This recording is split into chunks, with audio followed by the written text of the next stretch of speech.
Hello and welcome to Indiepocalypse Radio, the number one game adjacent radio show on the internet.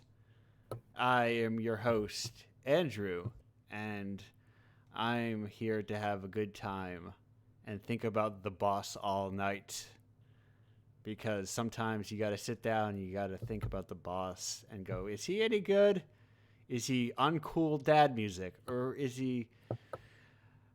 The eternal question a friend once posed is that if Tom Petty, did I say this? I can't remember if I said this on radio once, but if Tom Petty was not popular, would he be a revered within like the music canon?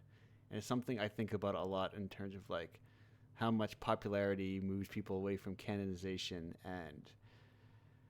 But that's one thing, and we are here with another thing, which is talking to guests.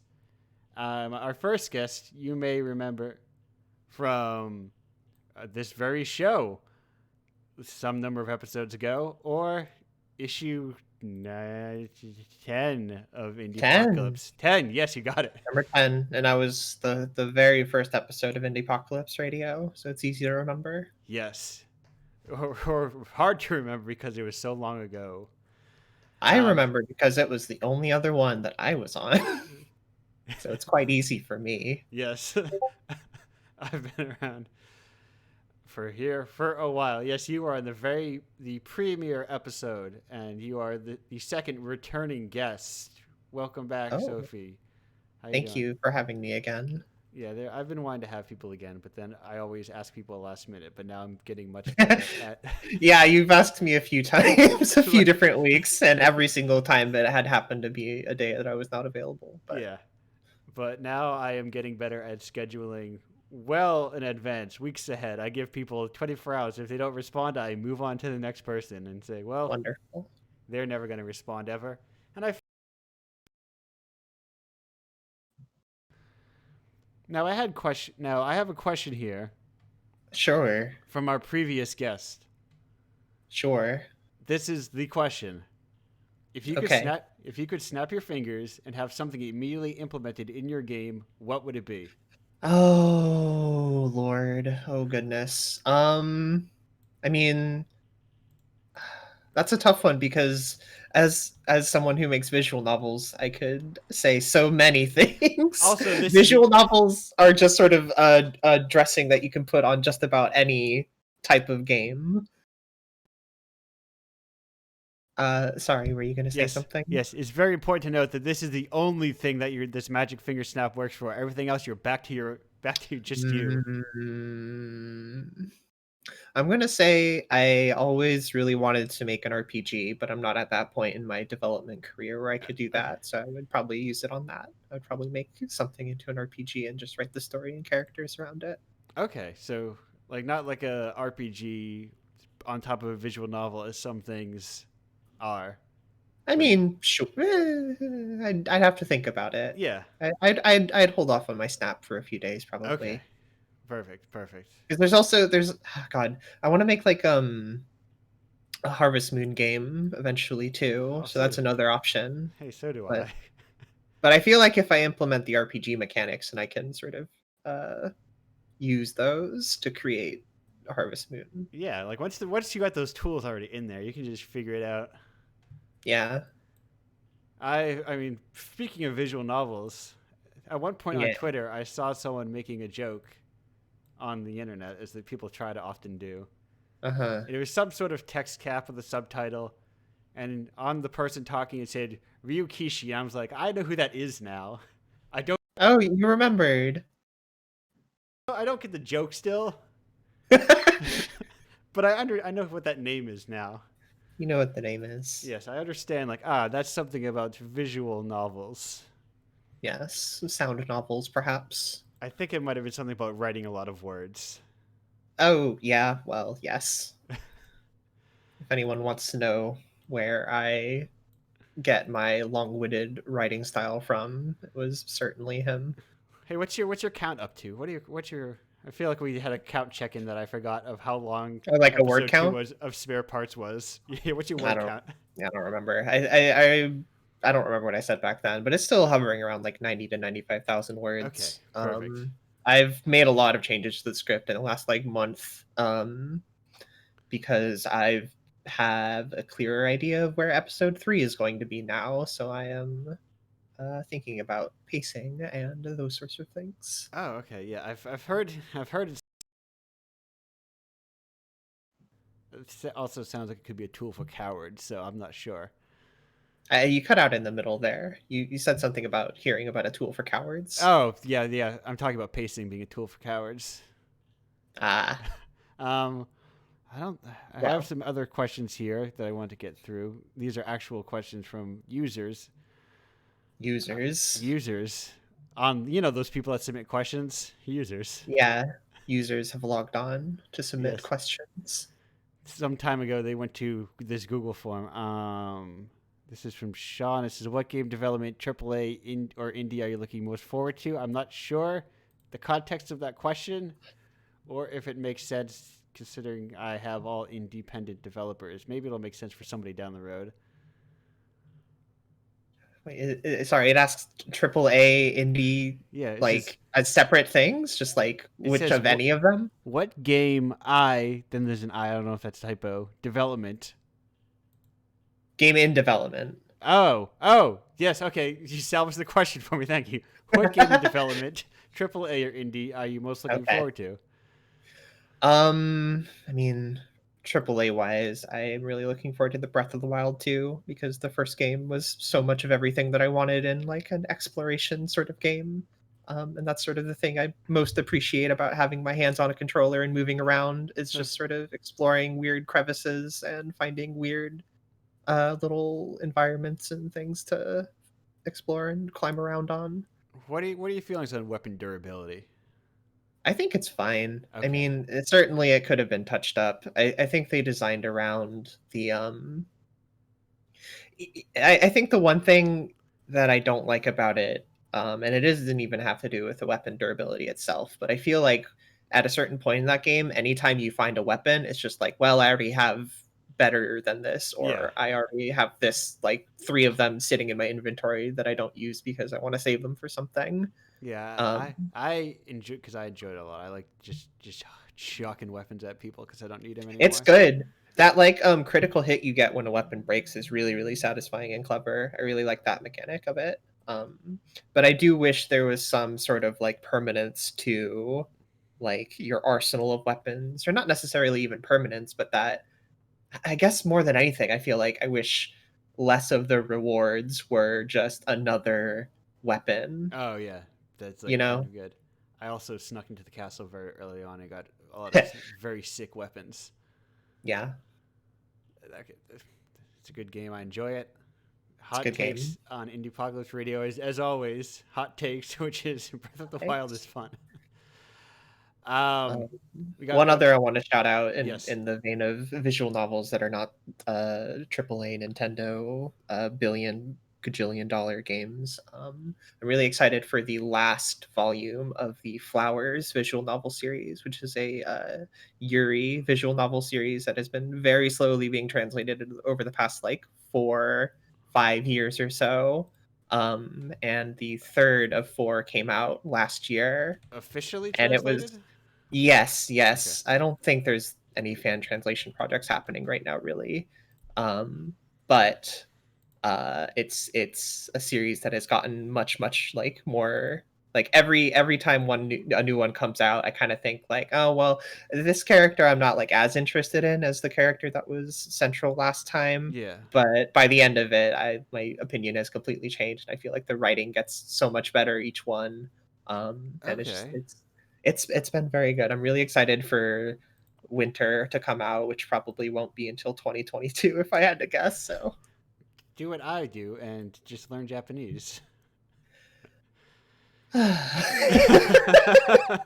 That's my secret. you got it. On I'm on my it.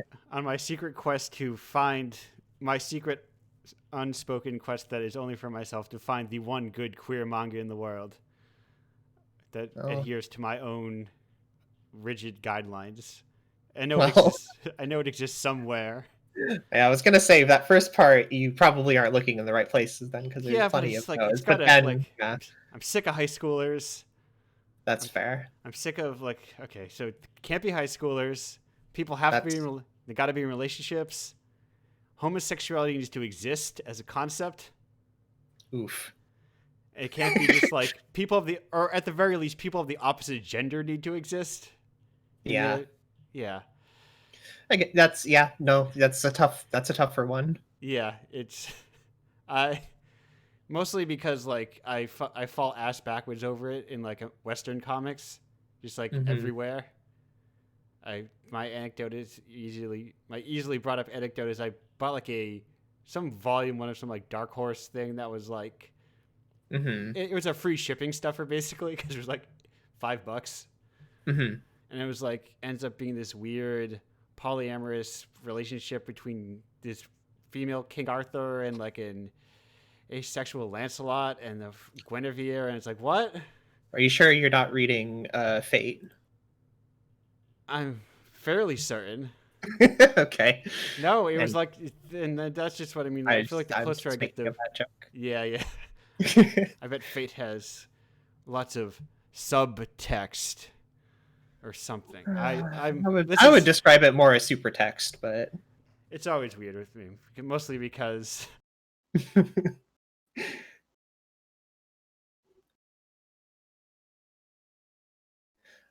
it's certainly easier to find I Yeah. feel like a wider breadth of like small stories and small projects in like, wherever you're from and Right. whatever language you Yeah. were raised speaking. I think that's the issue, and that's like it's more that what gets translated is like you know the very modern equivalent, Yeah. the like very mainstream stuff. Yeah. That's Whatever money can be put into to then be extracted from in a lot of cases. exactly something safe and marketable Yeah. for like an international. They don't have to scrub it all for an international audience. Yeah, It's I feel like that's less. I mean, these days it's a little yeah, easier to localize something on an indie level than it right. used to be, but even still. Yeah, it's weird, but anyway, that's a divergence into Andrew's manga quest because I heard like Yuri, huh? Yuri, Yuri. it's good. It's out there. It's real. Yeah, listen, I also like got like real mid aughts yaoi culture really poisoned the Hmm. well for like that for Well, me. sorry about that because I was I was in there. I was supping of that well quite eagerly. It really made me very hesitant to like get into anything that involves two men.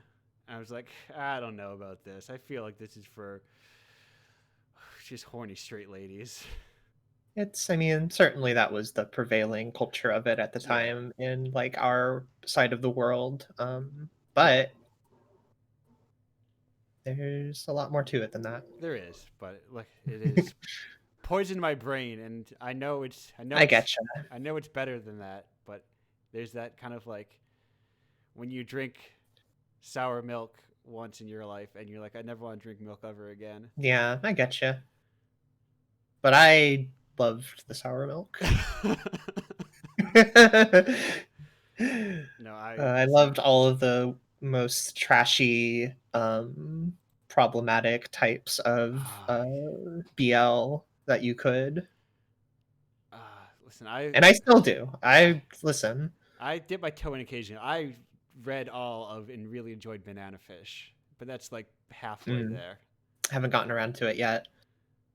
It's like kind of, sort of, but not quite. It's not Yeah. just. It's not like your countries or your horny countries or you Oh, boys. don't. I'm not gonna say. That's I've said it don't. by name too many times on this show. I'm just. I'm not going to summon it, though apparently it still exists. if there's one regret from that era that I have, I'm not. That's you See, know what I mean. that's what it all looks like to me, to some extent. Listen, listen. I got into some really big, really well thought out, like 50 to 100 page role play threads. Yeah. It was good. Which country were you? As a Oh, it was a lot of them. Speaking of which country were you? This is from Morgana, aka Mystery Corgi. What is your writing process for the narrative aspects of your game, and how do you balance explicit storytelling with storytelling via game mechanics? I mean, you're asking a visual novel Yes. person, so The parenthetical being disregard if certain games / visual novels don't have mechanical storytelling. yeah, I mean, there's a little bit. I try to put in some breaks where you click menu icons just to sort of break down the structure and pacing of clicking through blindly. But So I generally speaking, if I'm writing something, I kind of just start writing and then I go back through it later and move things around and see if any new ideas come to me. so I guess the question, a sounding similar question, would be how often do you consider like I guess prompt breaks from the main character? Mm-hmm. Mm. Like It what deems depends. that? Besides, like, is it always like a branch or is it something? Well, I mean, so with spare parts, I don't. It's a kinetic novel, quote unquote, Right. which is to say that I don't intend on having any like split paths or like major decision making things. It's kind of just a Yeah. format for a I guess more. story. I guess more like a soft branch, rather. Yeah, yeah. There are some sequences. I decided very, very late into episode one that I could do some little scenes where you very lightly choose from a list of options of like how to proceed dialogue or how to look around a space or what things to focus on, stuff like that. Um, and at this point, I kind of just whenever like the story calls for it, like if you're like having a conversation with a new character or you're like in a new space and you're like anticipating something to come up or something to happen, it sort of helps I don't know. I feel like it's a very easy way to very lightly engage someone with a visual novel, just Yeah. like a okay, there's a list here, I have to sort of blink a Right. couple times and look at it. Yeah. If they hit tab, something's got to catch. They're like, oh, I guess I do have to pay somewhat attention to this game. Yeah. They can't literally fast forward through the whole thing. Well, I guess Ren. I'm not gonna give them a bad end if that's what you mean. I guess in Renpai technically can you fast forward past choices too, and it just picks one by default. No, I don't think so. Okay.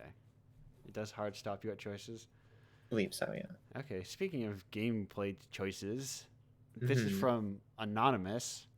How do you tell an indie dev that their game is bad and or taking too long? Taking too long development wise or I to have get no through? idea. Or just Oh like god. why is this game so long? Why am I still playing it? I don't know that I would tell someone that. Right. I would if it was like a friend, I would sort of like I mean, I don't know. If it's something they want to be doing, that's fine. Yeah. It doesn't really matter to me. Right. Like if it's something they want to put out for the sake because they like need to like say they need to promote something or they're looking to make some money from something or anything like that, then obviously on a pragmatic level I can have that conversation of like maybe it's worth it to put something smaller out now to get the ball rolling. Yeah. But like generally I feel like part of the beauty of indie development is that you aren't beholden to like fiscal quarters and stuff like that. And Um, it can be very messy and like who cares? yeah, like actually, who cares for the most part? Just make your thing. Put it out when you want to put it out. Yeah. You can have different standards for yourself, obviously, but I think base level, just like it's fine. Just chill. Just you, Yeah. And listen, if you make a bad game, the game please don't come and kick down your door and tell you you can't make games anymore. that's happened to me actually. So Well, I'm not supposed to tell you this, but it has oh happened. shit! Am I harboring a fugitive in Indiepocalypse? No, I am calling from my parole officer's Oh. Oh, office. okay. Okay. I was gonna say you've got very good audio quality for It's a prison phone. this bit isn't anything. I'm sorry. Just let's just move on. That's like, I don't want to make light of the carceral state. yeah, but You've tripped my one weakness, which is doing bits. But all All bits aside, um, bits. if this was a question for me because it's not addressed to anyone, and how do I Uh-huh. and I'll just answer that now in that context of how do I tell someone their game is bad? Like if they submitted it to the zine, for instance, Mm. I don't. So there's a waiting list, and you don't get the waiting list email. That's how you know your game is bad. If you just get the Yeah. generic one I send from Itch, that's how you know your game is bad. Hmm. That's if the and taking too long, I just stop playing them because I'm like I'm sick of this game. It's taking forever. I hate it and I don't like it. That's fair. That's fair. But that is all the questions I have from the guests. Wow. But we don't Yeah. need questions. Plenty of shows. I think the first no, actually we had a bunch of questions on our first episode, I think, or at least like 2 or 3 of them. A couple. A Yeah. couple of But I've gone through some serious dry spells in my day. them. So, question wise, of course. Hmm. So I think we can manage through without any questions. And Yeah, I that's fine. have been doing this for 14 episodes, so of course I can just come up with something to say. Of course you So, can. I'm waiting. okay, so what did you? So Nintendo Direct. Nintendo's in. Everyone loves Nintendo, I guess. Uh-huh. Um, if you like games made for children, I and do. um, what would you have? What is your ideal Nintendo Direct game? That is Mm. anything, anything that it could be. But I guess it has to be at least Oh, Nintendo related. yeah. Well, I will say that the thing I'm most excited from this most recent one was Mario Golf because I'm a huge sucker for video game golf. I One of my favorite things is the Camelot games for Hmm. like the GBA Mario and Golden Sun. It's confirmation dialogue boxes, which is Hmm. the guy shaking his head yes or no. Hmm. That's my experience with Mario Golf. Thank you. That was my time. It's good. I like the. I miss the original characters from some of the older Mario Golf. I miss Plum. Who is who is She's just a girl who okay? golfs and hangs out with Mario and Bowser and all of her friends. Oh, is that like GBA Mario Golf? It was Mario 64 Golf Oh, okay. Here also. she is. Yeah, I like her.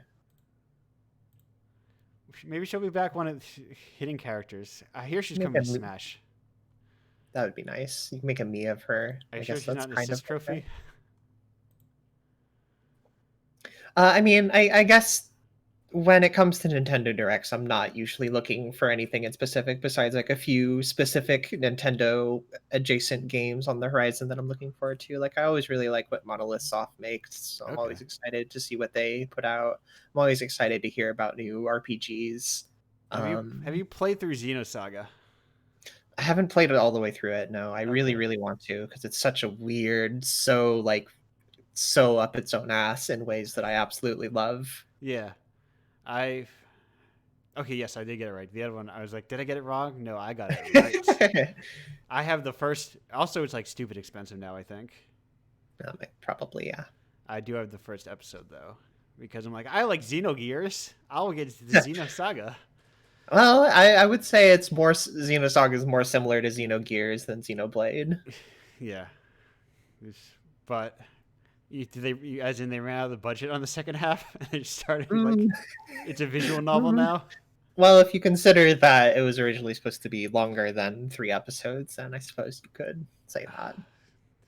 I feel like I feel like if you go to Japan, I feel like there was just like massive RPG franchises that span like, oh, there's 17 episodes, huh? Yeah, like Shenmue was supposed to be. Yeah, good luck with that one. I am a Someday. Shenmue apologist through and through. I will not blame you. It's weird. I I've never played the third one, but the first one is Yeah, bizarre and I love it. The second one is similarly bizarre and yeah, I love it. absolutely. I just like sitting around in the streets of China asking people if they want to play Lucky Hit. Yeah, thinking And about sailors or yeah, whatever, doing the same forklift mini game every day for like a long time. Like that's just game design. That's just Yeah, storytelling through game design, it's baby. honestly like just like going to a capsule machine and like, oh, I'm cranking it and I got these little Sonics and I can turn my Yeah, Fang. look at this guy. I can look at Fang the cowboy and like flip him over Yeah, and stuff. yeah. It's beautiful. It's I'm beautiful. with you. Shenmue is good. Shenmue 3, eh, I, I Um, might I might have some opinions on, even as someone who has not played it. yeah, But I love like that's so. games. Like I said about Xeno Saga, I love Yeah, games that are up their own ass about abs- whatever they care about and nothing else. You know? absolutely. I will. And yes. What if game was boring too? Yes. What if game was boring too? I would love if game was boring. I am here to tell you, as number one Jean Dielman fan, I love boring ass stuff that Yeah, seeks to capture everyday life. yeah. But what is, Sophie, as we head on out of this segment, as we are approaching the end of it, because these Yeah. half hours As I fly as I fade away into as dust. you fade away into the muted portion of the Discord, and I make sure to queue up the correct screen I'm going to next. What is the most boring thing you did today? I took a nap. A midday nap? Yeah, I Okay. woke up like as you were calling the Discord. Oh, okay, okay. Then we got okay. This is a very important question. How do you nap? I napped terribly, and I would not advise anyone to nap the same way that I do, which is anytime between 1 p.m. and 7 p.m. I will just lay on my couch and fall asleep for a couple hours and Okay. then regret it, but have energy to do the things that I need to do. Perfect. I remember reading a Kate Beat comic from forever ago about her dad sleeping dad style on the couch, like just like sitting and falling asleep. And then I've adopted that. I'm like, that is my ideal way to nap, or like backwards on my bed and using blank, Mhm. like unnatural ways so I don't fall asleep. Anyway,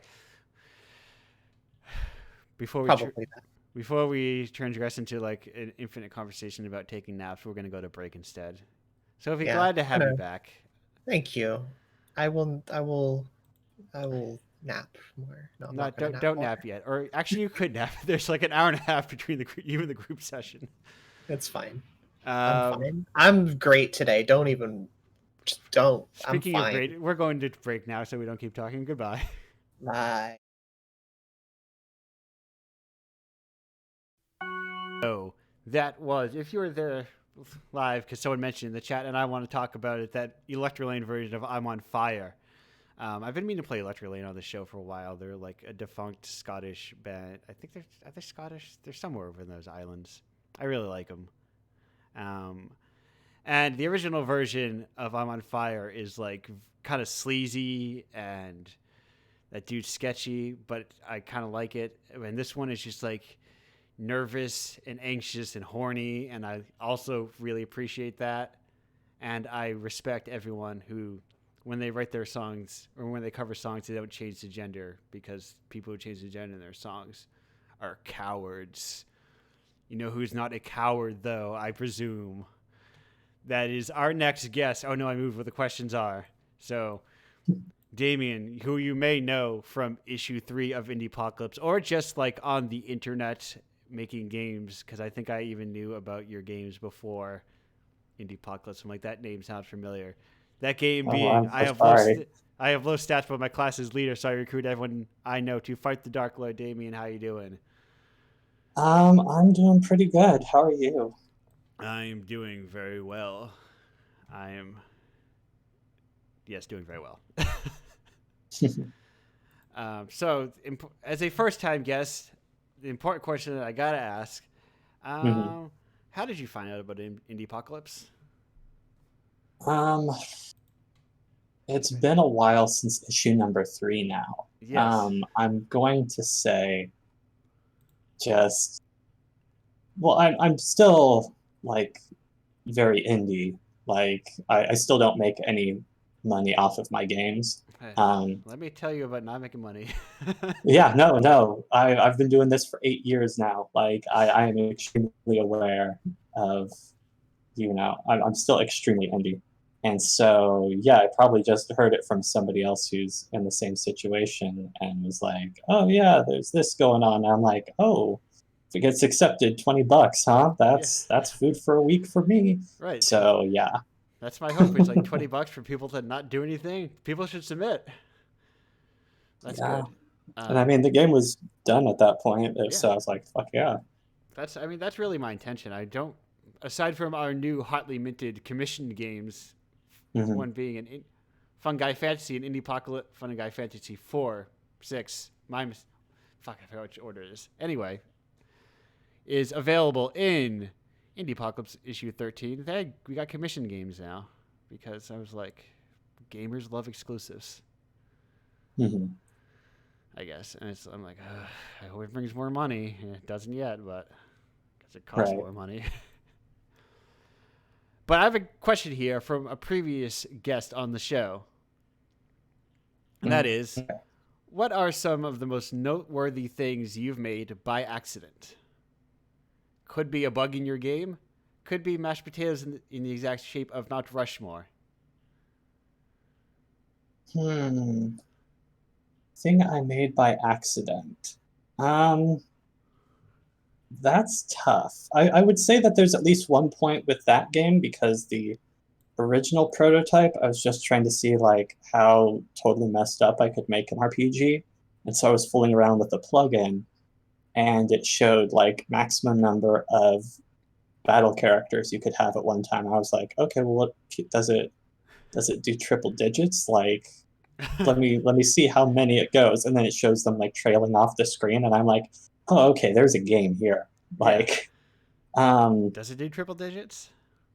It does do triple digits, but I decided to keep it a little lower to be safe. So I kept it just like at the double digits at 99. That was funny enough for me. Does it go to the classic 255? I don't know. I pushed it up to 100, and actually, I did 106 because I wanted like a couple of summoning type characters, but then I decided like that was just too much of a hassle to implement correctly. So, why not go up to 108 and do what those cowards over at Konami were always afraid to do with Suikoden? Yeah, people. I've gotten some interesting comparisons for my games because people will be like, "Oh, is this like Fire Emblem where you recruit all these, or like Suikoden?" And I'm like, I don't play any of those games, which is somewhat ironic because I'll hear about all these comparisons. I'm like, no, that's like, if anything, people are like, oh, is this like Chrono Cross? I'm like, kind of actually, yeah, because you do a lot of recruiting and figuring out what all of these characters even do. Yeah. But so many are so random. Right, they do. Yeah.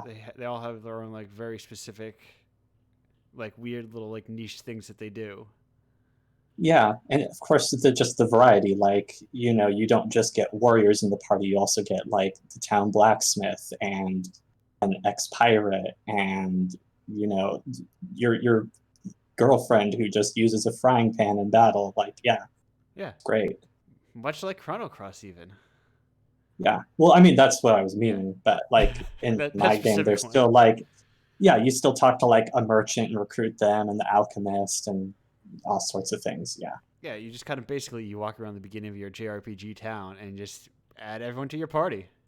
Yeah, it's great. I did get a lot of feedback early on, like, can you make this easier to do? So that's when I added in like an item to just get past that part quickly for the people that didn't care about the interactions. But then, some people actually still enjoyed the writing. So I was like, good, it was worth my time to spend like a month figuring out all these interactions with characters. Yeah. How long does it take to make a bunch of character portraits and then give them all names? And how much personality do each of these characters have?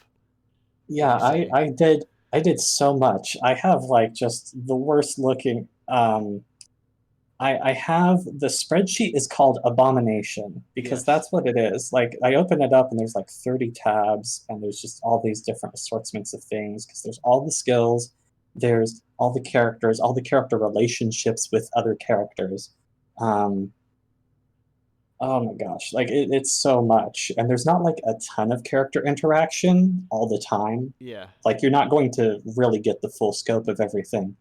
But if you sit there and look at stuff, you'll understand, oh, okay, in this cutscene, these characters interacted, and now I'm realizing, oh, this character actually follows up on this other one's skills when they use them. Like, certain characters have passives that interact with what other characters do. Because that's what I wanted to do, was not just, the complete nonsense that is go ahead and try to play this game, just try it, but also having those sorts of interactions and how the gameplay aspect affects the narrative and vice versa. Yes. Speaking of questions like gameplay aspects and interact with the narrative, what is your writing process from Morgana Mystery Corgi? What is your writing process for narrative aspects of your games? How do you balance explicit storytelling with storytelling via game mechanics? Oh, of course. Okay, I know Morgana personally, like in real life, so Okay. that's amusing. Because she would know very well how this is. Well, I don't know. You got to tell me, Damien. Yeah, I know. I sit there and I just do a lot of writing. Like I first I sort out the different characters. Then I sit there and do like the branching. Like, okay, what characters do I want to have involved with each other at all? Then I have where I sit down and actually try to do like the character art for everybody. Yeah. And so related characters should look related, at least in some regard. Right. That's why, Josephine, the main character, she has mixed colored skin, whereas, her mom is white and her dad's black. Yeah. There's, a few different other characters, like the knight Ebba, who's the mom of one family, and then the dad doesn't look too much different, and then their son looks like a cross between the two of them.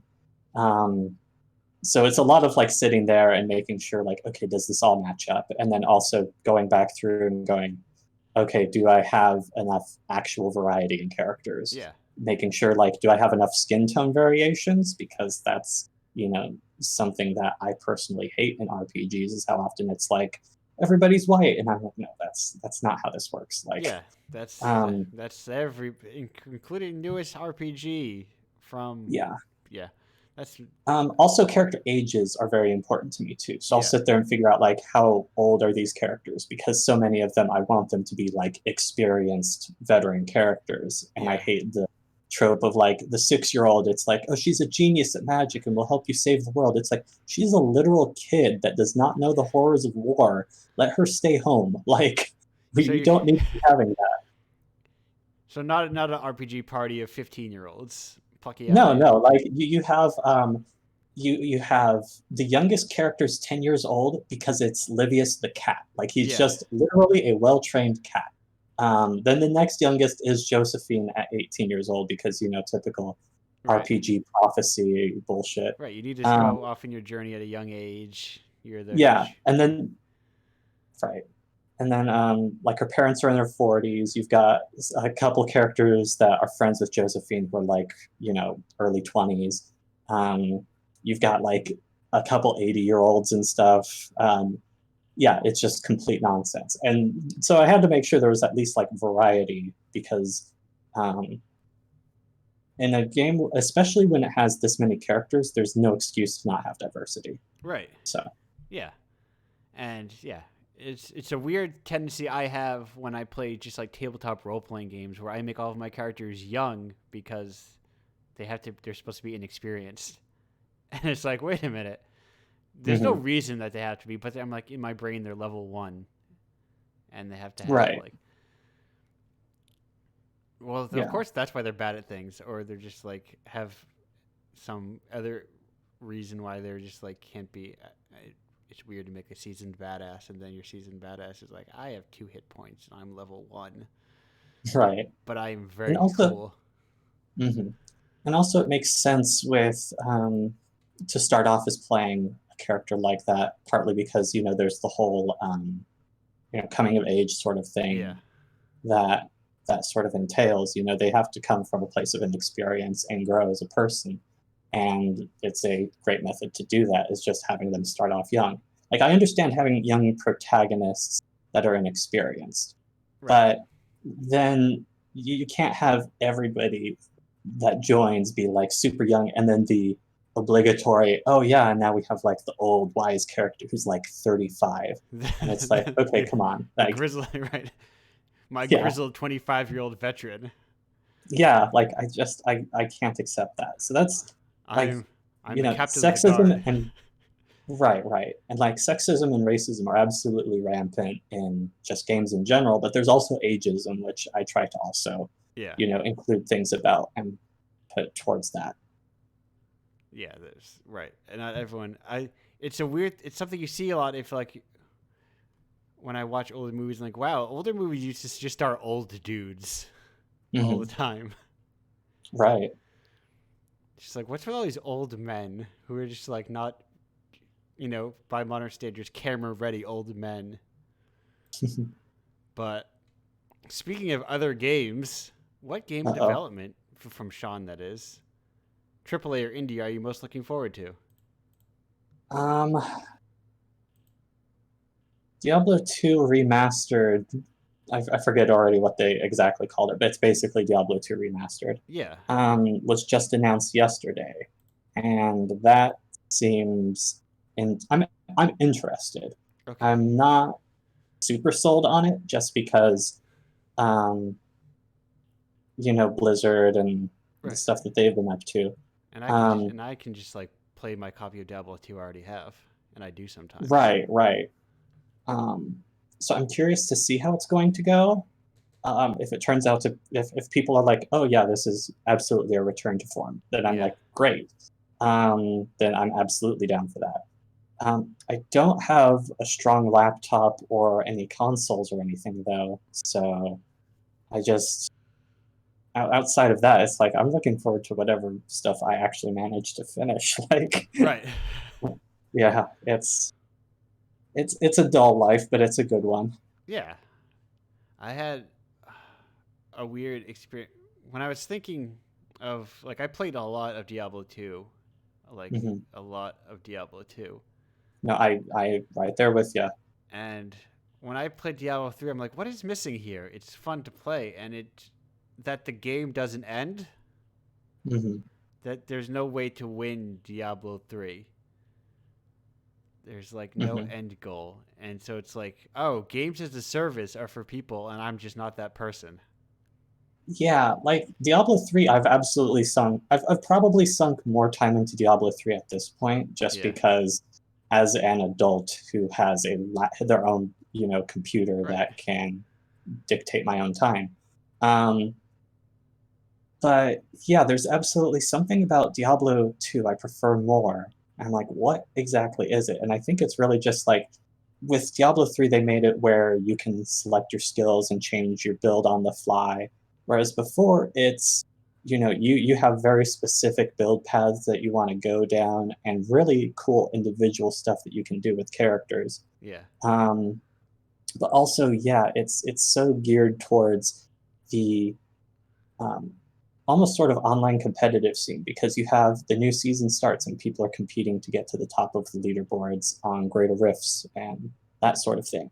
And I mean, you still have that sort of with Diablo 2 with new Right. seasons, Ladder. and yeah, you've got the ladder. That's always been a thing, especially like hardcore and PvP in that game was actually existent. Yeah. Um, Whereas Diablo 3, they had like, well, you can go into PvP, but everybody does so much damage that you die instantly. Right. Um, but yeah, no, there's definitely stuff that they did differently with Diablo 3, and I'm glad they explored it. But I'm hoping also that Diablo 4 is more like Diablo 2. Greater Rifts are cool, and I do like, the sort of easy farming thing. Yeah. But I would like to see like an actual core experience expanded on Right. and focused down on. I will admit freely here on this radio show that I scammed people in Diablo 2 as a young teen, where there was a thing you could do where you would say, "Oh, I want to trade you this. You have to fill up your inventory in this way and get naked, and then I kill you, and you'll get like a Stone of Jordan or something." Right. And When really all it did was drop all their inventory, and I would take it and leave the game. And it worked more times than I'm proud to admit. Well, I mean, that's.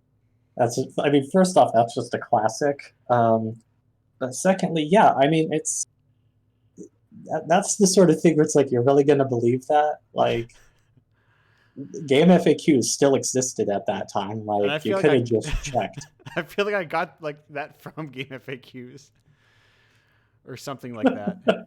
I didn't invent that. How was I supposed to know it would work like that? But someone I saw somewhere had to do that, and then I did it, and it worked. Mm-hmm. Did you do? What's your favorite Diablo 2 mule location? If you need to drop something off. I actually never liked dropping stuff. Like, it's the sort of reason that, like, I can't play those sorts of games. Like, even Borderlands 2 and stuff, I try to play it with friends, but most of them I can't, because, like, as soon as my inventory is full, I'm like, I gotta go back and sell some stuff. Yeah. Like, I don't drop anything. I go back, I sell it, and then I come back and we start doing stuff again. Okay. And they're like, you don't need to keep picking everything up. I'm like, no, I need to. Yeah. Just before the pandemic, I was actually starting to play at a friend's house, Borderlands 3, but my friend and I already had a discussion ahead of time, and she was like, hey, this is how I play. And I'm like, actually, that's also fine with me. So there was like a half hour we were really just combing an area, like splitting up and like full clearing the area of all these like garbage white items that are getting us like $17 a piece. But it's like, no, we don't drop a thing. We fully clear everywhere. So once we're actually able to hang out again, it's still going to take us like 2 years to get through the main stuff in that game. Yeah, I can only imagine. Yeah, I don't know. I can't let I just can't let anything go like that. I have to pick everything up and go through this repeatedly. And have to get all the. It's such a low investment. Yeah. such a high investment for such a low reward.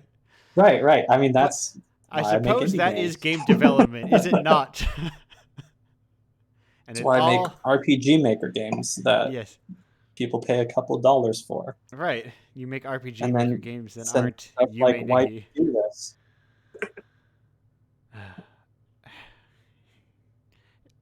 Damon, is it your dream one day to make an RPG Maker game that people falsely equate to Yume Nikki? I've had games compared. I had one of my games compared to the Moon once. Okay. And I've had people. I've done art for a couple of my games, like Labyrinth of Wild Abyss, actually, because I have like all these. It was my sort of take on a weird horror, where instead of like the typical jump scares and stuff that you see lately, it's more like just paranoia that I was going for. Yeah. And just subtle creepiness the entire time. And people did make those sorts of comparisons to Yume Nikki. I'm like, well, okay, like. I kind of don't like when people compare my games to other games. Yeah. Like, I'm not opposed to it. It doesn't, like, actually upset me or anything.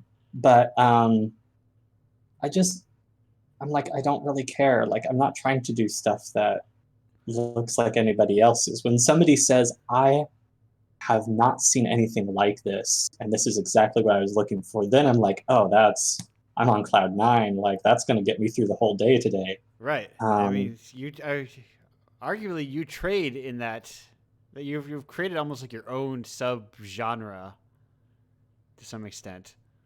Yeah, I definitely have a niche that I cater to, where I have like 10 fans that are adamantly like into what I'm making, and I'm like, that's wild, but that's also really cool. Like, it's just the sort of thing that like 10 years ago, if I would have been like, yeah, you'll have fans, it's like, what?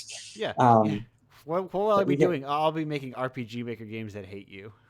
Yeah, like it's I make games that objectively are like, why would you actually go through this? And then people still manage to go through it. I've had with my last bigger game, it's 6 random characters in a single floor dungeon. That's the whole game. A couple people tried speedrunning that game, which was just wild to me. I never would have thought of it. I think I saw someone doing it. Yeah. There were a couple people that were going around. It was really cool. And I'm like super grateful for that, but it's also just that sort of like, I can't believe that the weird things that I make, there's actually people that have this sort of interest in it. Because really just, it matters to me to make it. And then after that, I kind of just put it out to the wild and see what happens. But when people actually like it, it's like, oh, okay, that's not what I expected. But really, I think that's just the secret to like indie shit that I like, is that you can't like hope for people can't hope to be like super successful, and I think it's better off to try and find a way to support the people who are making niche stuff, right? Because it's you'll never get everyone making the big bucks, but Yeah, I mean, I absolutely can't make like a Diablo like and compete with Blizzard. You right. know, like that's just literally never going to happen. Yeah, but I bet there's probably like 10 more, or even like 100, or like even like a couple thousand dedicated people who would be into the very specific styles of games that you make. But like the support, like the indie support group just like isn't there for that kind of thing. Well, it's also the sort of, if there's an established genre of a game, there's going to be fans of that. But what I make, there's no real established genre of. Right. Which the penalty of that is, okay, well, I don't have an immediate fan base that I can like talk to on a subreddit or whatever and get them talking about it. But the good thing is that if I continue to push my games and stuff, there will be people who see the games and organically go, oh, okay, this actually looks interesting. And then they see the rest of my stuff. Yeah. And then they're like, oh, okay, there's like stuff here. And so I have fans of my stuff who kind of don't care about too many, like they're not, there's certainly people who play games, but they are people who don't have anybody else giving the service. Right. And so if I'm the only person providing it, it's like, okay, well, at least they know like instantly if I talk about, oh, I'm going to be releasing this at some point, even though my release dates I never fucking hit. Sure. But I will be releasing this at some point. Then they know to watch for it. Then they know to tell other people about it. And that's the sort of marketing help that I need when you've got a budget with nothing. Right. When you're running like a negative budget. Oh yeah, no, I mean the first 3 years I was homeless, and then I was at a friend's place for a couple of years. They got really into some stuff, and I left there, and I was homeless for another year. So I was homeless for about 4 years while I've been making games the past 8. So I'm very used to having no budget. And the past couple of years, it's been interesting, like actually getting a little traction. Like I had a game jam that I used to run called I Wasn't Gonna Make This Anyway Jam. Right. Where it's making a fake game. You make like an instruction booklet or a strategy guide or whatever, but you don't actually make a game. I ran that for 2 years. And then this last year, I was like, well, I'm not going to do it because I'm busy trying to get this other thing out. Yeah. And then somebody in France who participated in it the previous year was like, oh, I'll run it then. And so he just started running it and he told me, and I was like, oh, okay, so somebody cares, and that's huge. I think there's a lot more people that care than there seem to be. Yeah, it's wild to me. It's the sort of thing that like it doesn't have like a daily impact, but when I remember and I like see everything, it hits me and I'm like, okay, so there is something that I'm doing right here, so I just need to keep going. So yeah, I'm super grateful for that. I think it's a very slow, long process, but I think Yeah. it's like people are approaching it, and it's like it's getting there. It's getting somewhere where I think people are. It's the fracture from AAA to indie. There's going to be the second indie fracture to indie and indie or unmarketable indie, or just like right whatever you want trash to call games and alt games and that sort of thing. That whole unknowable genre. Right. That, yeah.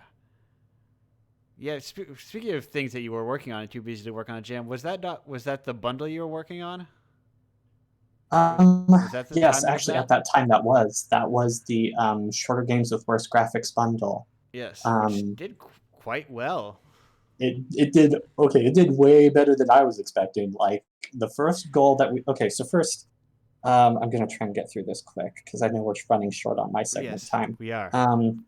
Good watching the clock So there. yeah, so the thing about that was, stuff was going around about cyberpunk. I was like, okay, actually, it would be Yeah. good to talk to people about this because people are like, oh, there should be something about this. And I saw that there were actual cyberpunk game bundles that were going around on Yeah. itch, and so I was like, Yeah, I'll do Nate over something. at So I Critical did that Cyberpunk right, bundle. That got a little hmm traction as well. yeah.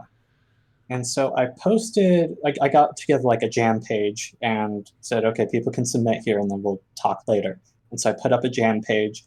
Um, Somebody that I know who helps with Indiecade kind of pushed a few people to also submit. And Okay. so I ended up getting like a bunch of submissions, and almost all of them were complete gold. Yeah. There were like two or three that I had to cut out at the end. But Yeah. I mean, that's 25 different developers, 32 different games. We expected, I said outright, like, we should be able to get $1,000. And even a few of the developers were skeptical about that. yeah. Posted the link 24 hours beforehand, posted the link again, like, once it was actually live and everything. Um, it made over 1,500 the first day. And I was like, oh, okay, we've got something here. Right. Yeah. And by the end of it, made over $8,000. So split up between everybody, that was over $300. And we have a few developers, and very global bundle. We had people in Germany, Russia, Brazil, Oh yeah. and Yeah. a few of the developers were, that much money is them getting paid minimum wage for a month. Yeah. So very impactful. Like for me, that's a month and a half of groceries. For them, it's a month of pay. So yeah, no, it was fantastic. Yeah. There's people getting paid, and people are increasingly more willing to get paid and pay people. We're gonna stop trading around that one bitsy dollar. We're gonna start trading around $5 bitsy. And with that, I have to ask Damien, how many, what is on the front of a bitsy dollar? You think? Oh, I wouldn't even know. Where you put Like, the little president's head?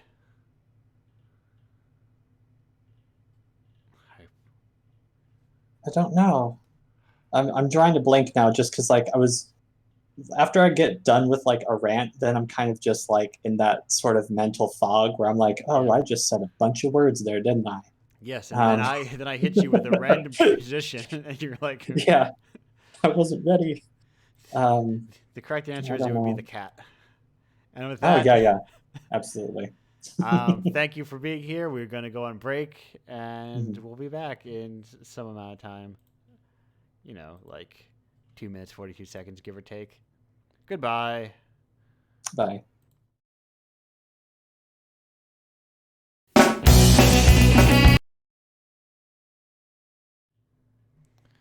Hello, and welcome back to Indiepocalypse Radio. We are back from our mandatory government-issued ska break, and we are here with Steven. Hey, Steven, how you doing? Hey, I'm doing pretty good. How about you? I'm doing good. I'm still doing good. Still good. I'm actually all pumped up on horns and ska at the moment. Nice. So, Steven, tell me. I think I know the answer to this question. How did you hear about Indiepocalypse? It's actually from Mike, who's currently in the chat right now. Mike Glamorous. Supporter of He... Indiepocalypse. Huh? I was saying long time Yeah. supporter of Indiepocalypse. It's supportive of everybody. Anyone Yeah. out there who's listening to this right now, Mike supports you. He believes in you, and I believe in him. So, we put together locally sourced a little collective of Michigan-based indie devs, and I know Support your he's local taking scene. a lot of inspiration from what you're doing with Indiepocalypse for our own stuff. Yeah, I'm very happy when people even I'm very happy with the success of people who are mildly adjacent to me. And like, yes, I'm so glad to see people succeed. It makes me feel good. Even like clicking on my feed and seeing that games that were in Indiepocalypse like now cost $1. It's like, yes, good. You should charge money for games. Yeah. So but what were you doing earlier today? Were you busy earlier today with, say, an important game project or anything? Yeah, today is actually we're currently in the middle of our GLGX, the Great Lakes Game Expo. It's an online convention we put together. Good guess on my part. So right now, I think it's like the last speaker of the night will be going up in half an hour to time, I think. But we have more speakers tomorrow, just talking about the art, business, and science of making games. Now, does that have a website I can go to, or a Twitch handle, or something to that effect? Yeah, you can find it all at glgx.dev. Perfect. Support your local scene and other people's local scenes. Yeah, I did one recently at like the Boston Festival of Indie Games. They used, I think it's called Home, or no, Wander, or Town, or Yeah, I know. I know. I can't. It's something like that. I can't remember. it's like Um, it's like a 2D game that you walk around in and talk to. yeah, it's like if you made your virtual convention into an RPG Maker kind of Yeah. thing. That was cool. I think we looked into that. There's like some cost to it though that we didn't really like. Yes. We're trying to work out where like it was a cost per user, and we didn't know quite how that was fronted. Like if you just pay up front or whatever, if everyone who enters has to pay or something. I don't know. So we may consider that for future things, but for this time, we just stuck with the tools we know. So just Discord and Twitch. Yeah. So, and have you done this in the past, or is this like the first iteration of GLGX? This is our first one. Okay. It was originally like an idea we're trying to get going last year as like a in-person convention around the time when COVID was still kind of like an uncertainty. Right. And When people are still laughing, oh, GDC's canceled, but well, other stuff will go on, I'm sure. yeah, and so we're trying to do something small, like I don't know, either affiliate with like a local school or whatever to have some space to go to. But then when things did shut down, we kind of scrapped that. We thought for a second about doing some sort of online thing, but we also didn't know how long things would be shut down. So it's kind of like put on hold. Like let's see if like in 3 months or whatever. And here we are 1 year later. Here we are. Yeah. Living the dream. But some dreams aren't good dreams. Some dreams are very bad dreams, and you don't wake up from them. Right. A nightmare is still a dream, just a bad one. A nightmare is still, yeah, dude, cross stitch that. Why don't you? But you won't. I'll put that on Pinterest. All right. But so yeah, we put together this year, and it's become pretty good, honestly. Like it's at least as far as like setting the foundation for future things. This is something that we would like to be able to do as an annual thing at least. Yeah. Ideally with some sort of in-person component next time, even if it's just like a small space where we can house like game demos, and then do like talks and stuff still online, because that's kind of thing is we're trying to the same thing with like locally sourced, trying to represent an entire state across 2 peninsulas. Great Lakes Game Expo is trying to represent like several more states across a much wider area, so we'll probably still have an online component to it regardless if we have it in person. Now does that fall into like, does that cover Ohio? Are you stepping on GDEX's toes at this point? I think we're still pretty sorry from because GDEX, the one thing with GDEX, it is more of a public facing kind of event, whereas the idea is still focused more on like the creators. It is open to anyone, but like the talks are all like creator focused, the kind of things you would see at like a GDC or an industry event. I do love GDEX, but the vibe for GDEX is I think it's different from what we're going for. Boston has split that up into two. It used to be one event, and then they split up into 2 events, where it's like a talk event and then like a public event. And that could be like, if we do a live thing, that could be a cool way to go about it, is like have our public available space where it is set up kind of like, just here's all the game demos and stuff you'd care about, and like some cool swag or whatever they can buy, and then the talks, which would be more for the smaller subset who actually do want to make games or learn about making games at least.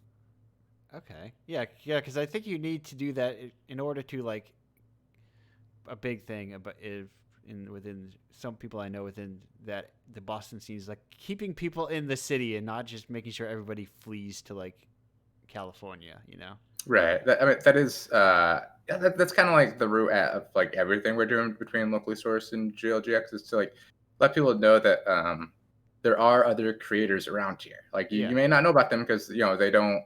We don't have an E3. We don't have like we don't paint our murals on the sides of skyscrapers to advertise our new games or whatever. But like, there probably are some game devs in your backyard. Like if you're within like if you're in any distance of a college, there's some kids there who are trying to make some games. Right. Like it's happening. So like, Your neighbor and could be a game developer. You never know. report them to the authorities at once. Yes. Yeah. That I wish that game dev could be somehow kind of punk in that sense, but it's not. But that's fine too. I don't know. Have you considered that as your poster, just a looming figure, and your neighbor could be a game dev? I mean, Contact that them is today. Contact your local I, Slack. that has been my Steam icon since the beginning of when I created my Steam account like 10 years ago or whatever. It was like the "he's watching you" poster. Oh, Just okay. good one, but it's a classic iconography. But yeah, I don't know. I didn't even realize until fairly recently how many people there were, in Michigan who were into game dev. Like prior to joining the game dev MI Discord and Yeah. me and all the folks from all around, like I had no clue. So I'm just thinking about like how. Oh, go ahead. No. I was gonna say, do you have an IGDA chapter? We do technically, yeah. We're not super closely affiliated with I was them. gonna say, we do technically sounds like a lot of IGDA chapters. Yeah, I don't know. Like I don't know how deep we want to get into here, but like IGDA, as far as like making yourself seem more official, I see some benefit there. But then like whenever they have any kind of public stance on things, it's always like the wrong stance. If they have the choice to choose between owners and workers, they side with owners every time. Yeah. It's like, okay, you guys, come on, you don't need a union. You can have a more friendly way. Don't be so combative. Let's just all work together. It's like, Right. no, we didn't start. The workers never start the combativeness. Yeah. They, like we can't be the ones who like create the conflict. If everything was going fine, it'd be going fine. But like it's not on us to decide.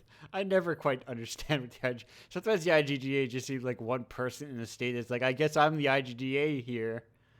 How you doing? I don't know. It seems loose. Yeah. I'm an indie who has no affiliation with anything and no employees, so I don't give a shit about the IGDA.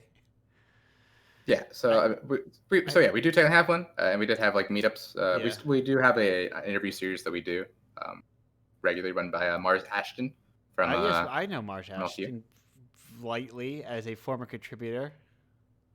He's a good dude. He's a good guy. He's basically the one who got me into the scene way back when he gave me a ride up to Grand Rapids to go see a panel featuring the Finji Co folks and some other game devs. And that was like the first time I met him. And yeah, he's a good guy.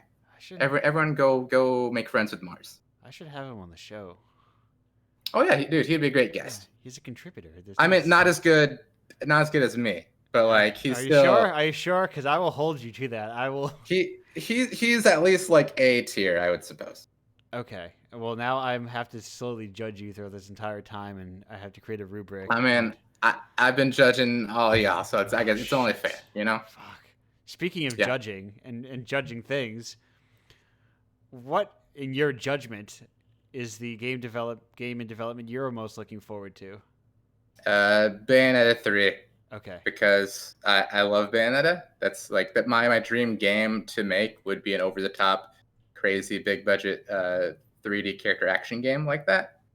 And they've revealed so far basically nothing of the game except that it's going to exist. So like it's still so mysterious and like I don't know. It could be anything. I would consider that to be in development then. If you know it is in development.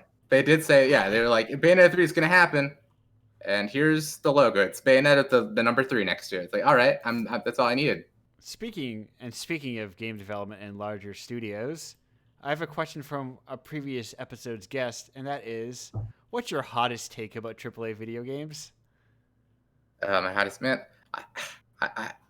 I'll never be a true game design guru, rock star, ninja, because I don't really do like hot take. I don't have any like.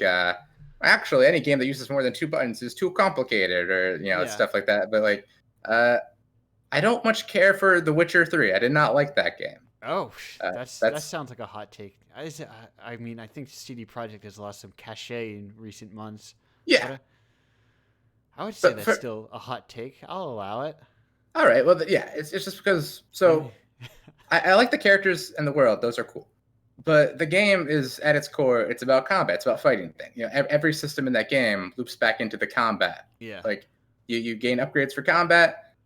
You have all these spells mostly used for combat, but then the combat it doesn't feel very interesting. Like I would dread the times when I had to fight things. I would love conversations. I would love riding my horse across the countryside. I would hate the moment I have to and I attribute it largely to how abstracted out the input is, which I enjoy in games like Spider-Man's or your Batman's, but seeing The Witcher flip around to do all these things just because I press 2 buttons, it doesn't. I want a greater level of control. I would love it if The Witcher had a combat system that was more like a Bayonetta or a Devil May Cry, where every button press has a specific purpose, and I have to think about which ones I'm going to do. And it's not just I press dodge at the right time. I press the control stick towards that guy. I press attack. The dude leaps across the distance to attack him. And I think the reason why it works in Batman's and Spider-Man's is because you have the mobility. If you took Spider-Man and Batman and you removed all the mobility tools and it was just beating people up, those games would be terrible. But the fact that you can swing across a web, then you can run off a wall, then you can grab a guy to you and kick him across there, and that's what makes it good. Whereas with The Witcher, you don't get those things. You get a few combat tricks, but largely it's just a matter of observing and reacting. And it's a cliche, but it never made me feel like The Witcher. I feel like a guy who's telling The Witcher what to do, and then he does it.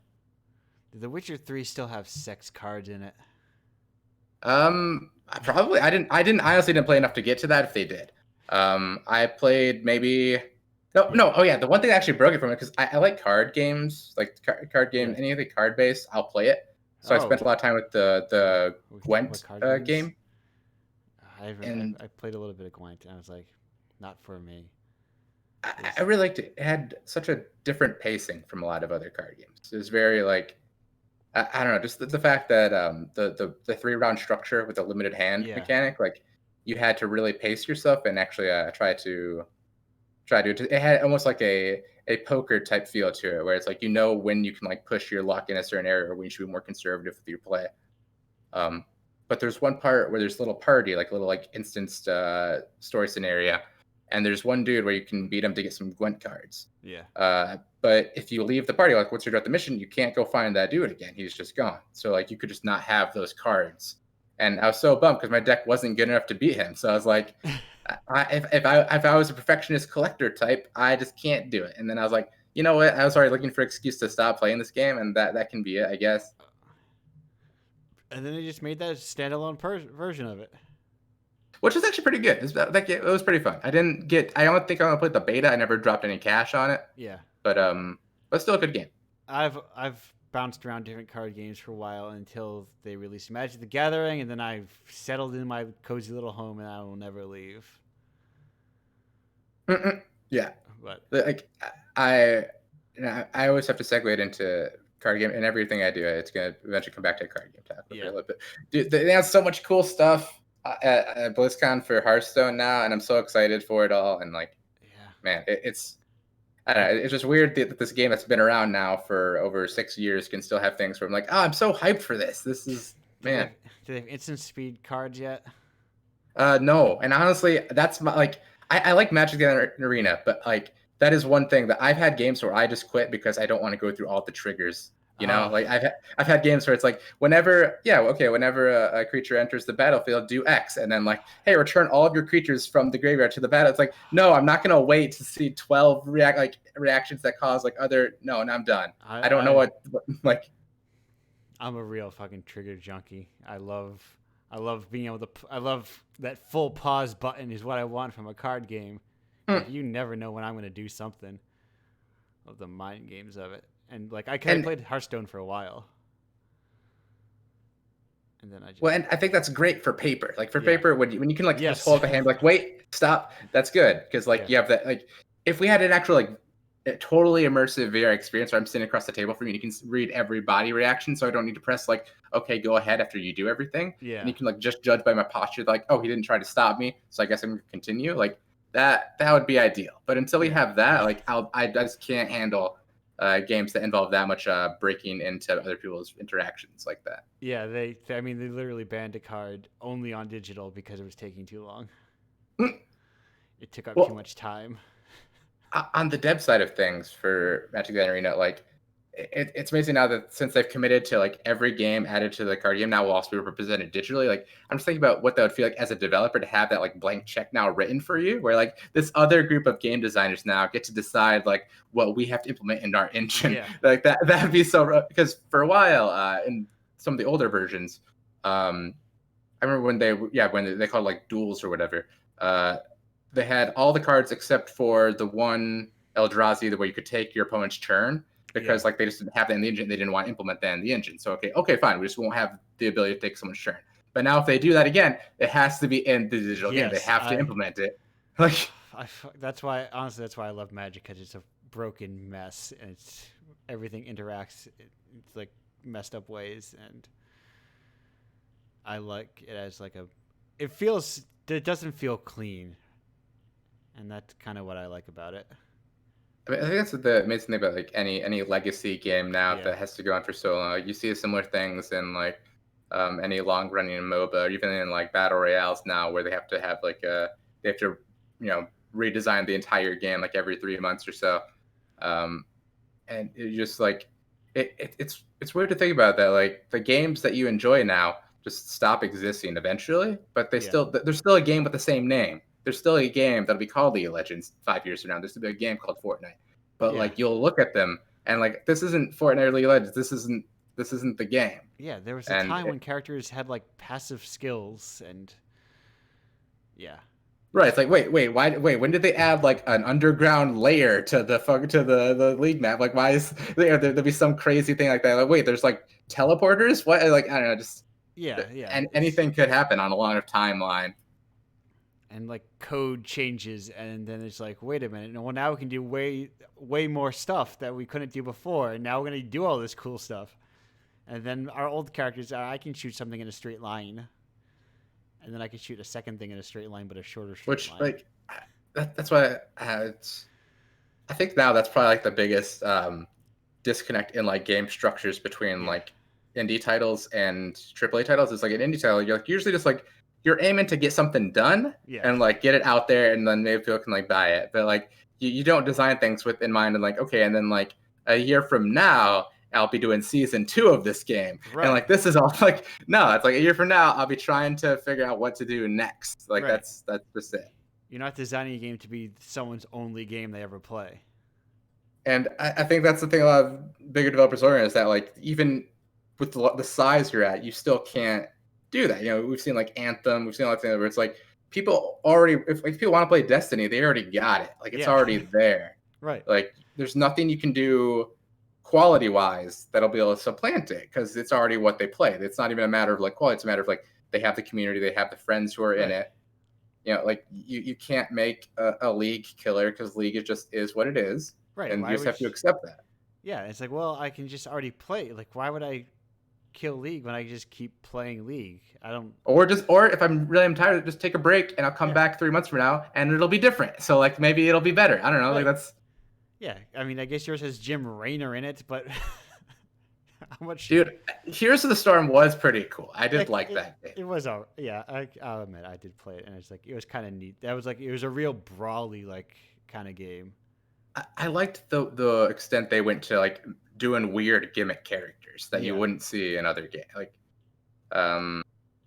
shoot, the one Zerg guy who like just makes creeps and like buffs up people and stuff. That's like that was like what I was thinking. Yes, that's a character that like I don't think they're ever gonna do in League. But I mean, maybe once again a long timeline. Once they're hitting like 200 characters or whatever, maybe anything's possible. But they'll have to do something. They'll run out of people. They'll eventually have an evoker or something.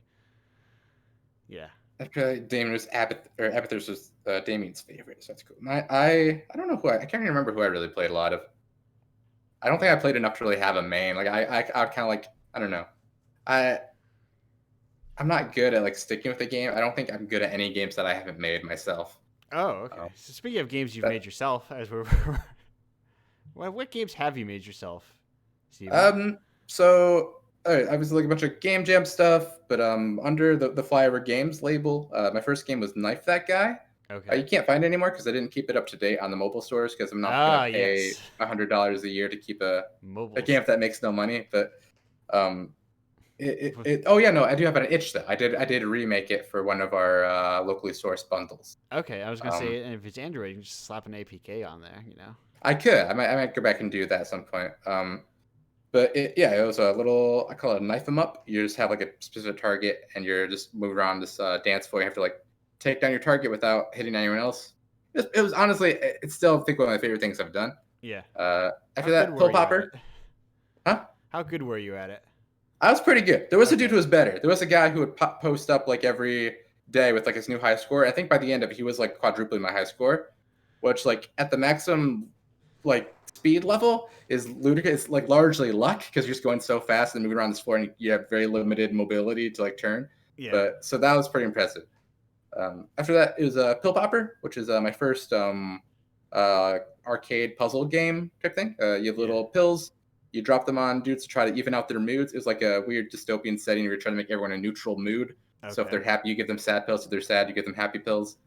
And it affects the characters around them, so it can like set off a chain reaction. If they get too happy, they explode. That type of thing. So that like set the groundwork for my current game, which is Wave Crash. Yes, it's the name of that one. Multiplayer a puzzle game. Made it because I am bad at fighting games, but I really love their like visual language and the characters and everything. And I'm pretty good at puzzle games, so I want to make something that would sort of incorporate my actual skills with the things that I like to see in video games. Oh, perfect. And Steven, as we head out, what fighting game are you the worst at, would you say? Oh, dude. Okay. The only one I was actually good at was Virtua Fighter. I was decent at that.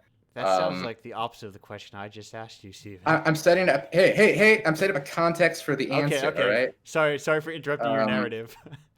So the actual, it'd have to be a very combo heavy.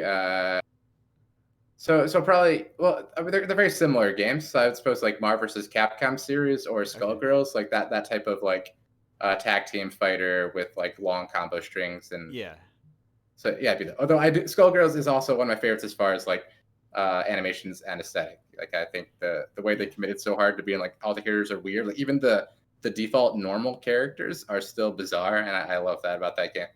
Yeah, that's fighting games are a work of art, and they're beautiful, and they should be appreciated every day. But enough appreciating fighting games. My favorite animation is in Melty Blood. You all should check out Melty Blood. And there's that one girl who's a vampire, I think, and she walks backwards and she points at you while she does it, and it's an amazing animation. She's like, "I'm walking backwards, but I'm coming back for you in a moment."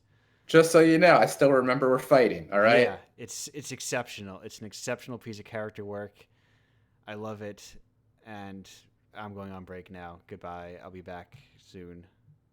We'll all be back soon. No, we won't all be back soon. We'll be back with one of the guests. One of us will be murdered. Oh, shit, no. Mystery. Enjoy this thing that surprisingly slaps. See ya.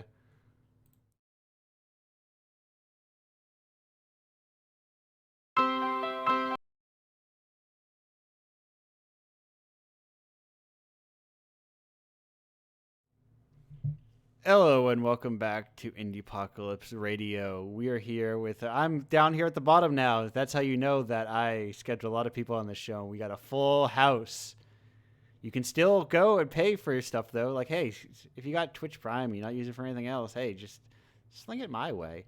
I don't know what I'll do with that money, but I'm doing something with it, I'm sure. That was like, so I remembered at one point there was a song or an album called Born to Add. It had like crept into my brain, and I was like, what is that? I'm doing this tribute to the boss where I litigate the boss in my brain and think if he is cool or not. And I'm like, wow, that song is good.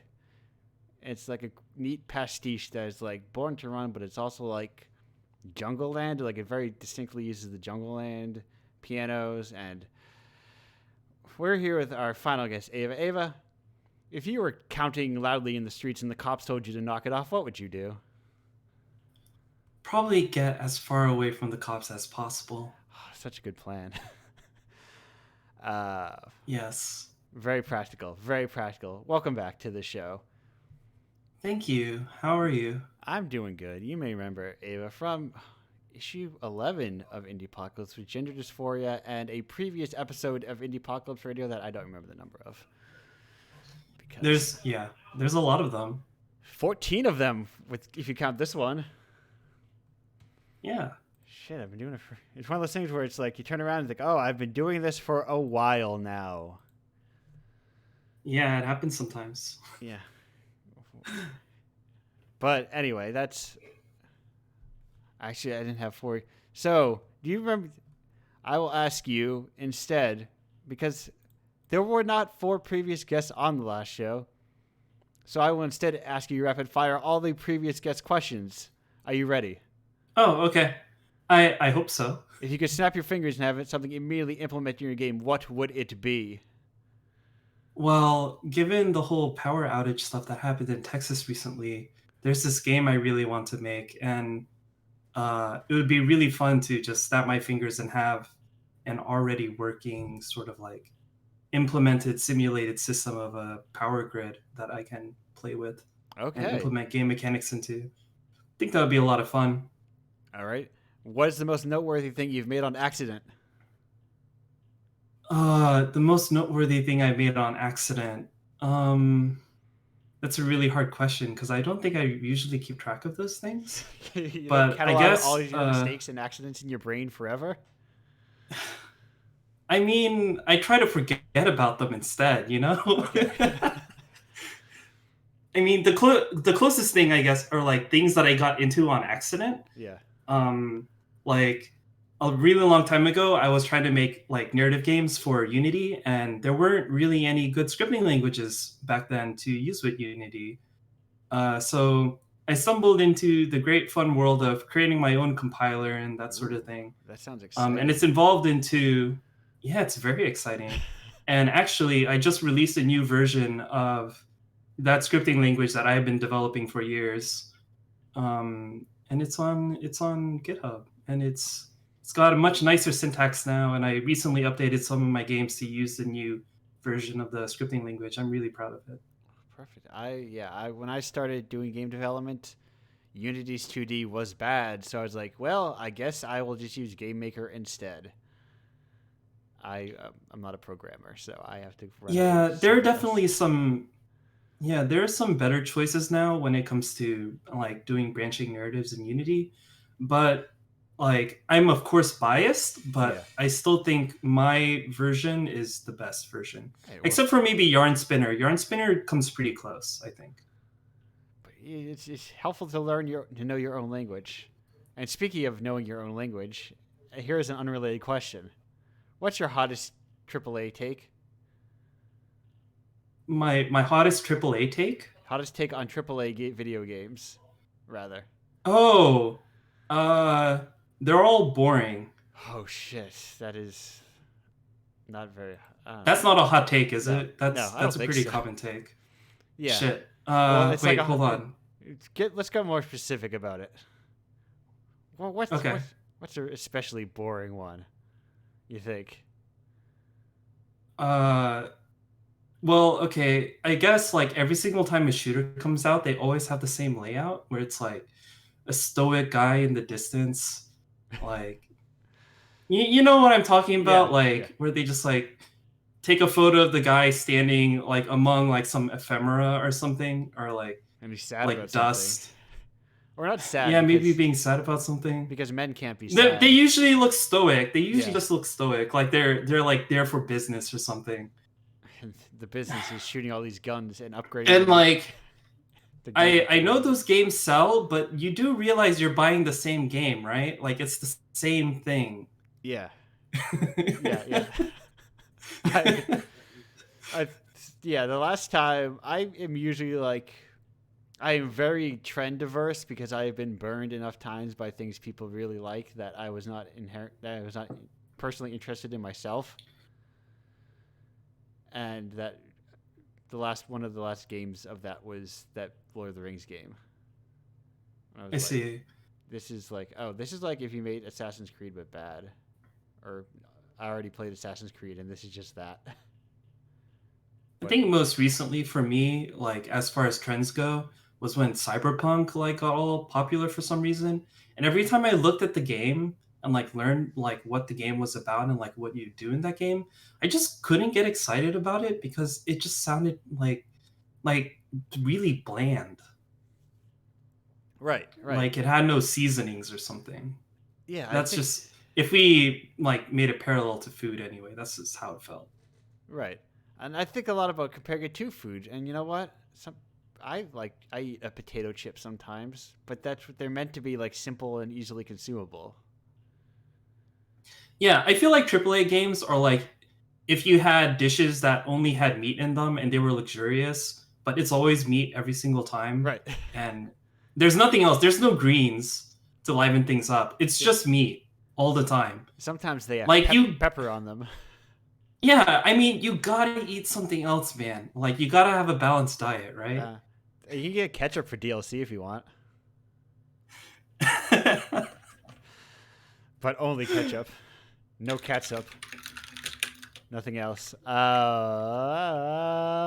that was all those questions. You answered them perfectly. I think mustard is better than ketchup. I do too. I mean, I've actually gone over to chili sauce for a little while for dipping like French fries and things. I see.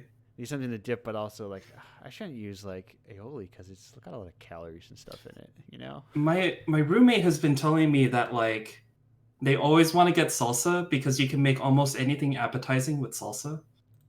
I just ate a full jar of salsa this morning. Oh my goodness. Mostly. I had like a little bit of it last night. And today I had... Well, I put chips on them. I put it on chips. I didn't just chug... I almost drank salsa because it was next to the open salsa container. It was next to my water container. And I grabbed it. Like, I almost made a big mistake. Because I also like very spicy salsa. I see. So, anyway, what game... So... Yes. In development, AAA or indie, are you most looking forward to? Because Sean would like to know.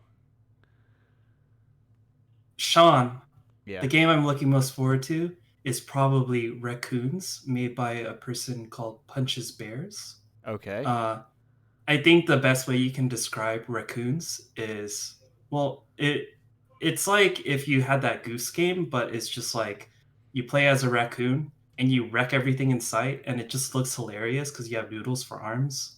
Okay.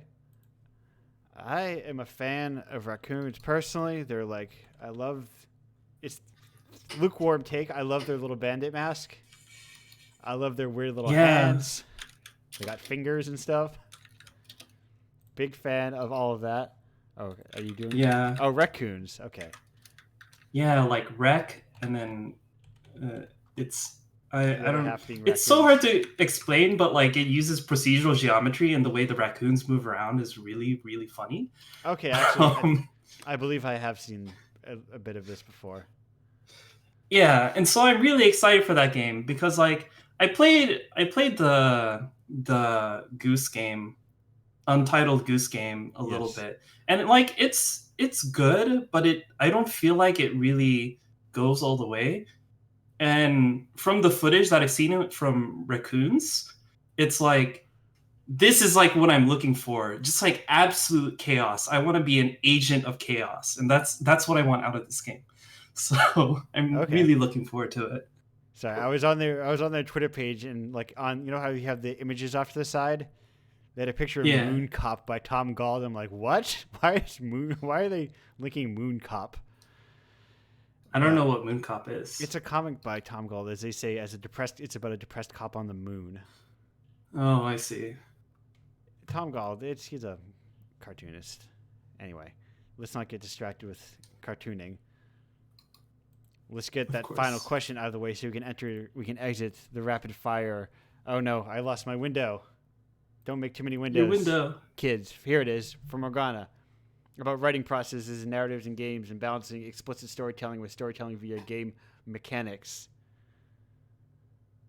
How do you do it? Yeah. What's your process? This is a really interesting question to me because balance, I don't think I really balance anything. What I do instead is I try to find ways to make the mechanics and the narrative complement each other. Yeah. So in gender dysphoria, there's this one thing I do where I want the person who's playing to feel very dissociative or detached from what's going on. Yeah. Like to feel that everything that is happening is broken in some way. Yeah, and it is like very disjointed. Like you. Yeah, disjointed was the word I was looking for. I had a really hard time. And like some of the ways I do that in the narrative, right? Like I put you through situations that I've been through, like for example, going to changing rooms and then being denied access because I'm at the wrong one, quote unquote, right? But I also do that through the mechanics. And something you might not notice if you play the game only once is that all of the scenes in the game are randomly ordered, except for I think 2 of the scenes are stuck in place. Like the very first scene and the very last scene you see in the game are fixed, but everything else is jumbled up. And like the way that mechanically works helps reinforce the disjointed feeling of the game. And I think that's what I try to look for, is ways to sort of put those 2 things together and have them emphasize more than what they could do separately. Right. It was very much in playing the game. It felt like a flurry of these like interactions that are where like they're all interconnected, but they're all disconnected. It's like this is just like wandering through this kind of living, like wandering through your life, and this is what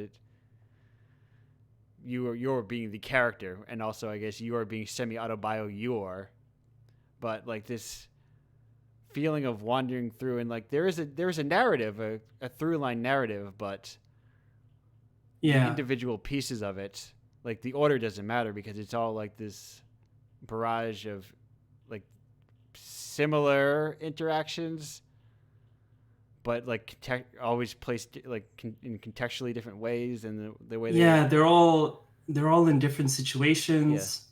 And one of the things I tried to do, I don't think it came across very well in the game, but one of the things I tried to do was make it so that the scenes influence each other in like really strange ways, because memory recall isn't, humans are very bad at memory recall. Right. So there are a lot of places in the game where like you can make a choice, and that choice affects what kind of dialogue you see later on in the game, even if like you reordered all of the scenes so they're in chronological order.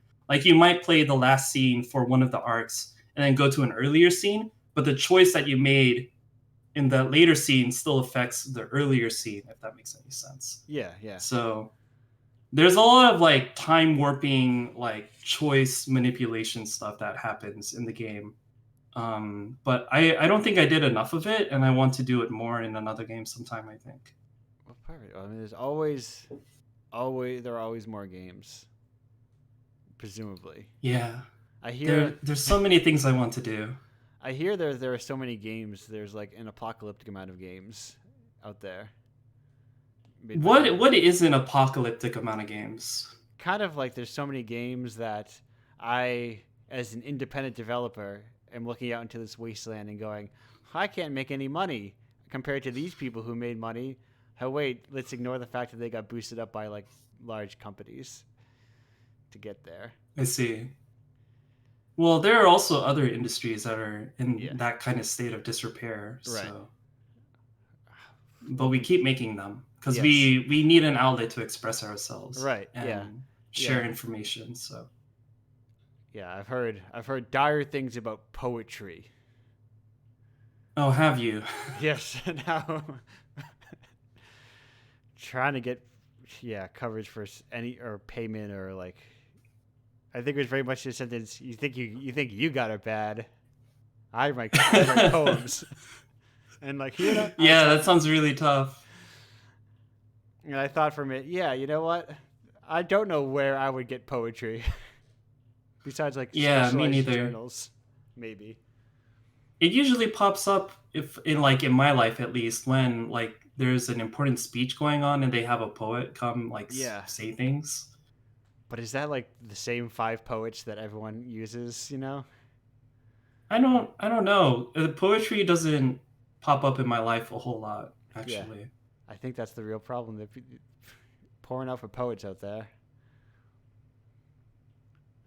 Oh, and on another topic, I had some news that I wanted to tell you. I don't think I've told you yet. No, I don't think you have.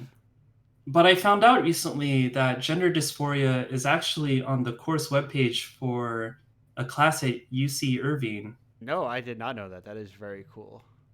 It's very exciting. I emailed the professor because I was so excited, and I was like, "Oh, it's so cool that it's like on your course webpage." And like, how do you find my game? And like, what do you like? Why is it on your course webpage? What are you using it for? Yeah, That sort yeah. of thing.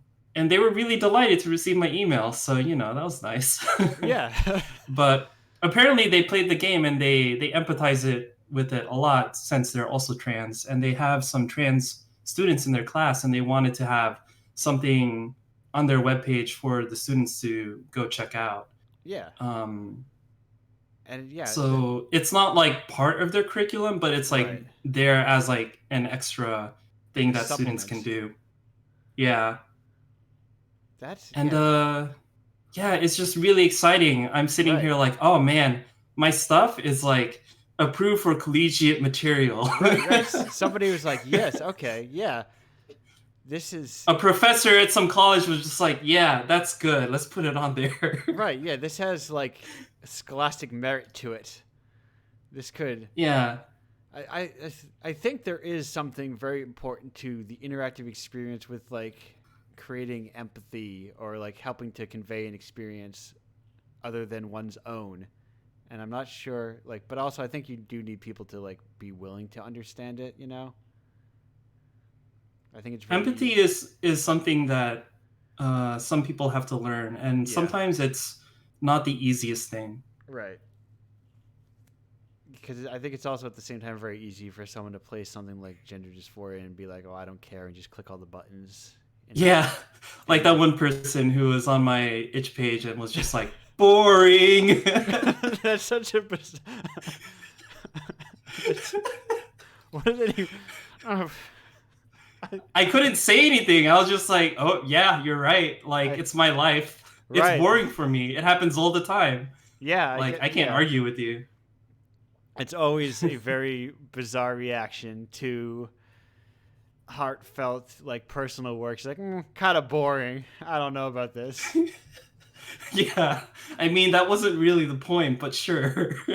Have you considered adding more microtransactions to it? Oh God, I don't remember who I was talking about this with, but that reminds me of an idea where we were thinking about a way to just like make a game that was almost entirely microtransactions and watching ads. Yeah. Like the game mechanic was watch an ad, and that was like the entire game mechanic. I once. Oh, just like Ad Mansion or something. I think it happened in the itch Discord server at some point. I once wanted to make. I mean, maybe I still will. I want to make a tabletop game that has microtransactions in it, and like bring it to shows. So like I'll have a cup. Oh God.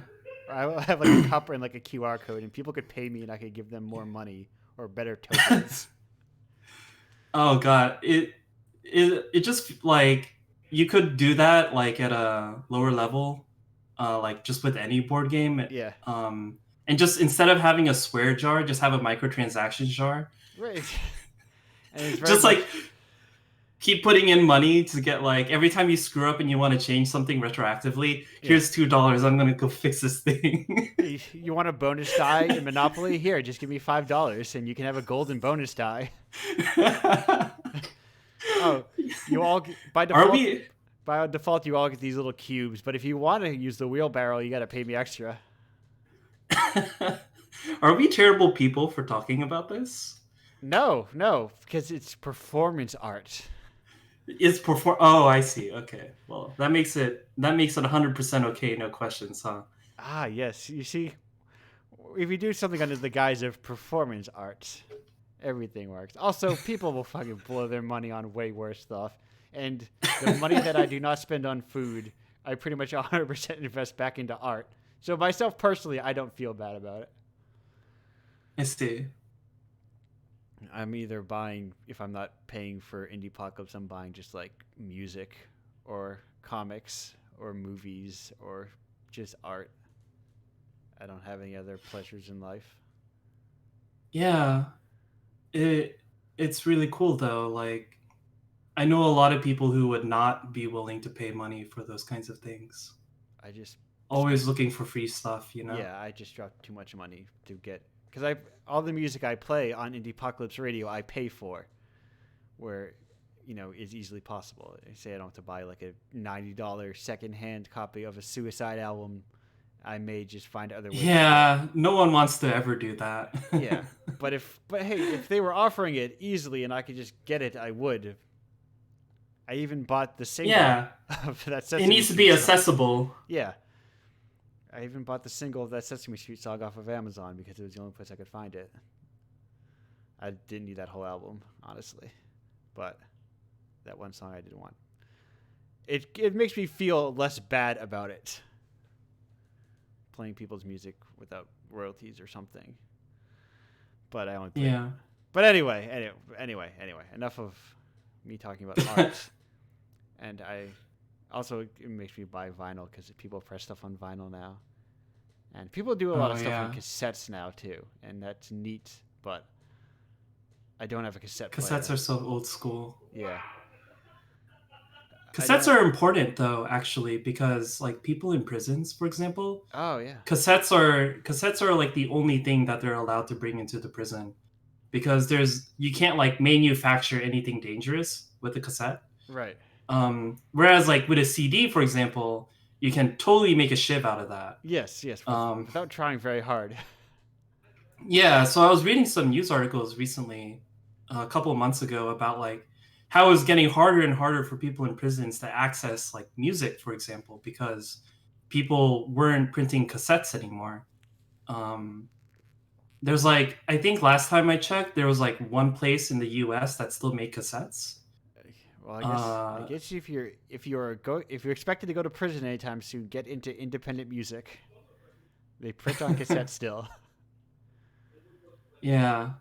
Anyway, I just thought that was really interesting. Like sometimes we don't think about the implications of the kinds of technology that we use, and when they go away, what that means for other people. Right. Especially like things we don't think about. Like I'm sure there's people out there who still use VHS somewhere. I don't know who. They're still all available at the thrift stores. And I look at them and go, I guess somebody's still buying these, or at least somebody's turning them in. And what would you do with it? Send them all to Victorville, they say. But cassettes aside, people are posting music in the chat, and I want to look at it because I like music. You can't help yourself. Yeah, that's fuck. The chat found the secret way to engage with me, which is talk about music. It's my secret weakness. Anyway, I'm back to focused. Focus on the task at hand. Staying locked in. Speaking of VHSs, did you have VHSs? Was that? Oh no, am I dating myself? Are you asking if like you grew up and watched things on VHS? If I grew up without VHSs? Yeah. Yeah, I had VHSs when I was growing up. It was mostly Pokemon. Okay. Yeah. Mostly just like the TV shows of Pokemon and some of the movies on VHS. And I know that a lot of people had experience recording things on VHS, like watching TV and recording it to VHS. Yeah. To watch later, but that was not part of my childhood. My parents never bought like blank VHS tapes to do that. No, so I only ever had like already recorded VHSs that we would buy, like the Pokemon VHSs and stuff. Perfect. I begin to worry every now and then, like, oh, wait a minute, am I becoming too old? You realize every second that's happening to you. I am becoming too getting old. Older. but I am the cool editor who brings in all the cool kids making games, and I have to stay cool with them and young in spirit. Yeah, but I mean, like, just Yeah. think about people who were born in 2005. They're like 16 now. They are, yeah. They don't even know what Pokemon 2000 is. I don't even know what Pokemon 2000 is. Mostly because that was past my Pokemon age. I think I saw the first movie, and I got a Mew Pokemon card. I thought about selling my Pokemon cards recently, but it seemed like too much hassle for not enough money. I think my favorite episode of Pokemon that I ever watched on VHS is the one where they have to deal with a Snorlax that's just in the way. Okay. Like they're like trying to go somewhere, and there's this giant fat Snorlax just like in the way, and they have to figure out how to get Snorlax to move. I think that's my favorite episode. Like that's the one I remember most distinctly out of all the ones I watched. We have like, I don't know, 15 of them. Yeah, I don't remember. Was that? I just remember the Snorlax eating like a thorny plant of some sort. Okay. And it was, yeah, I don't really remember a whole lot. It's just the one I remember the most. Yeah. Now is that like post? Because don't they make like a new Pokemon series when they make new games for new regions? Is that something that I never really caught up with. I never really like stayed up to date with Pokemon after the original like 151. Okay, so that was still the original season in that case. Then all right. Yeah, it was like one of the original episodes from like season 1 or something. Yeah, I have no context for stuff that I watched as a kid because I feel like episodic or like contextualizing television. You just sort of like watch whatever was on, you know? Right, like, right. And yeah. I had no concept, I get you. No concept of like shows having an order. Yeah, I used to like watch Saturday morning cartoons all the time when I was a kid. Yeah. And like I remember at some point while I was a kid, I started to think that the Saturday morning cartoons weren't good anymore. Oh man. And you put away childish but like things. I don't know, like I just like I stopped watching them. I don't know like when that happened exactly, but I just stopped watching them entirely. And then I just like didn't really enjoy, well, except for like cyberspace or whatever it was, these math cyber thing that was on PBS. What is it called? I have no idea. You're in the weeds. It's like a PBS kids show. Okay. I think it's still going on. Oh, it's called Cyber Chase. Okay. And I think it's still going. And I have to say that like that is the one show that I continue to like when I started to feel like all of the shows were like bad. So to reverse the question I was going to ask as we go to break, Ava, instead of the last show, which was Cyber Chase, what was the first show that you were like, do you remember being like, I'm just not into this anymore? This is for children. Or this is bad. Oh, that's really interesting. I don't know. It's either the superhero one about like a black kid who has electrical powers. Oh, Static Shock. Static Shock, yeah. Or it was the Jackie Chan animated one. Okay. It's either one of the. I don't know which one was first. But one of those I eventually got really bored of. Like there wasn't really anything going on, and I just couldn't watch it anymore. Oh, perfect. And speaking of not watching anymore, we are not watching this segment anymore because we are at the end. It was great to have you back. We will be back with everybody in but a moment. But yeah, great to have you back. I like having these conversations. I like hanging out with people. Yeah, me too. It's great. Goodbye.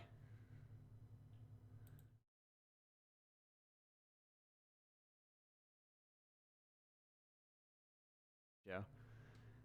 Hello and welcome back to Indiepocalypse Radio, where I've invited everyone over to the couch, late night style, because you've all made it. Congratulations, you are the comedians who I'm the Johnny in this situation, I suppose. I think The couch is comfy. That's pretty. That's a pretty high view of yourself. I feel like there. What, that I'm some unfunny old man who I'm gonna put on a hat and pretend to read an envelope. I mean, you say that, but try it. So next show, try doing that. Try to get the same kind of uproarious laughter he would get. You know. Hey, listen, I was a child Ev- watching. I saw those Johnny Carson infomercials, and I'm like, this guy is not funny. Everything's easy in the abstract, you know. You Yeah. see someone playing golf and like, well, all I did is hit a little, but look how tiny the ball is. Like, yeah, you hit it far. How would you not? Come on. Let's see. I'm not gonna do it. I don't have the patience for it. I'm not that kind of talk show host until events open back up, and I try and figure out a way to bring desks to conventions and host talk shows there with couches and have people hang out. I want conventions to be back just so I can create live versions of this radio show now. Yeah, just have like a panel at some convention. That sounds great. Yeah, and the alternative I thought is like, what if I like created like a fake wood grain desk, but like printed it on a tablecloth and just draped that over the tables and called it a day. Just do like podcast, but outside, and just set up a table wherever you want to. Just and just talk. our table set up at the bottom of the escalator getting into the convention floor, but that's the best lighting, all right? Yeah. I don't know. I want to be out there. I want to be in the world. I want to be live. It's getting close. I'm like, I could almost. We're getting closer. I want to go back to hugging every person I see. 2022. Looking forward to it. We'll see. I've already just the number 2022. Like, I don't like how many twos there are. I feel like if I have to say 2022 for an entire year, I'm gonna lose my mind. I think we need to just like give it a shorthand name. The 22s. What if we just called the Deuce? I would be fine with that, dude. Yeah.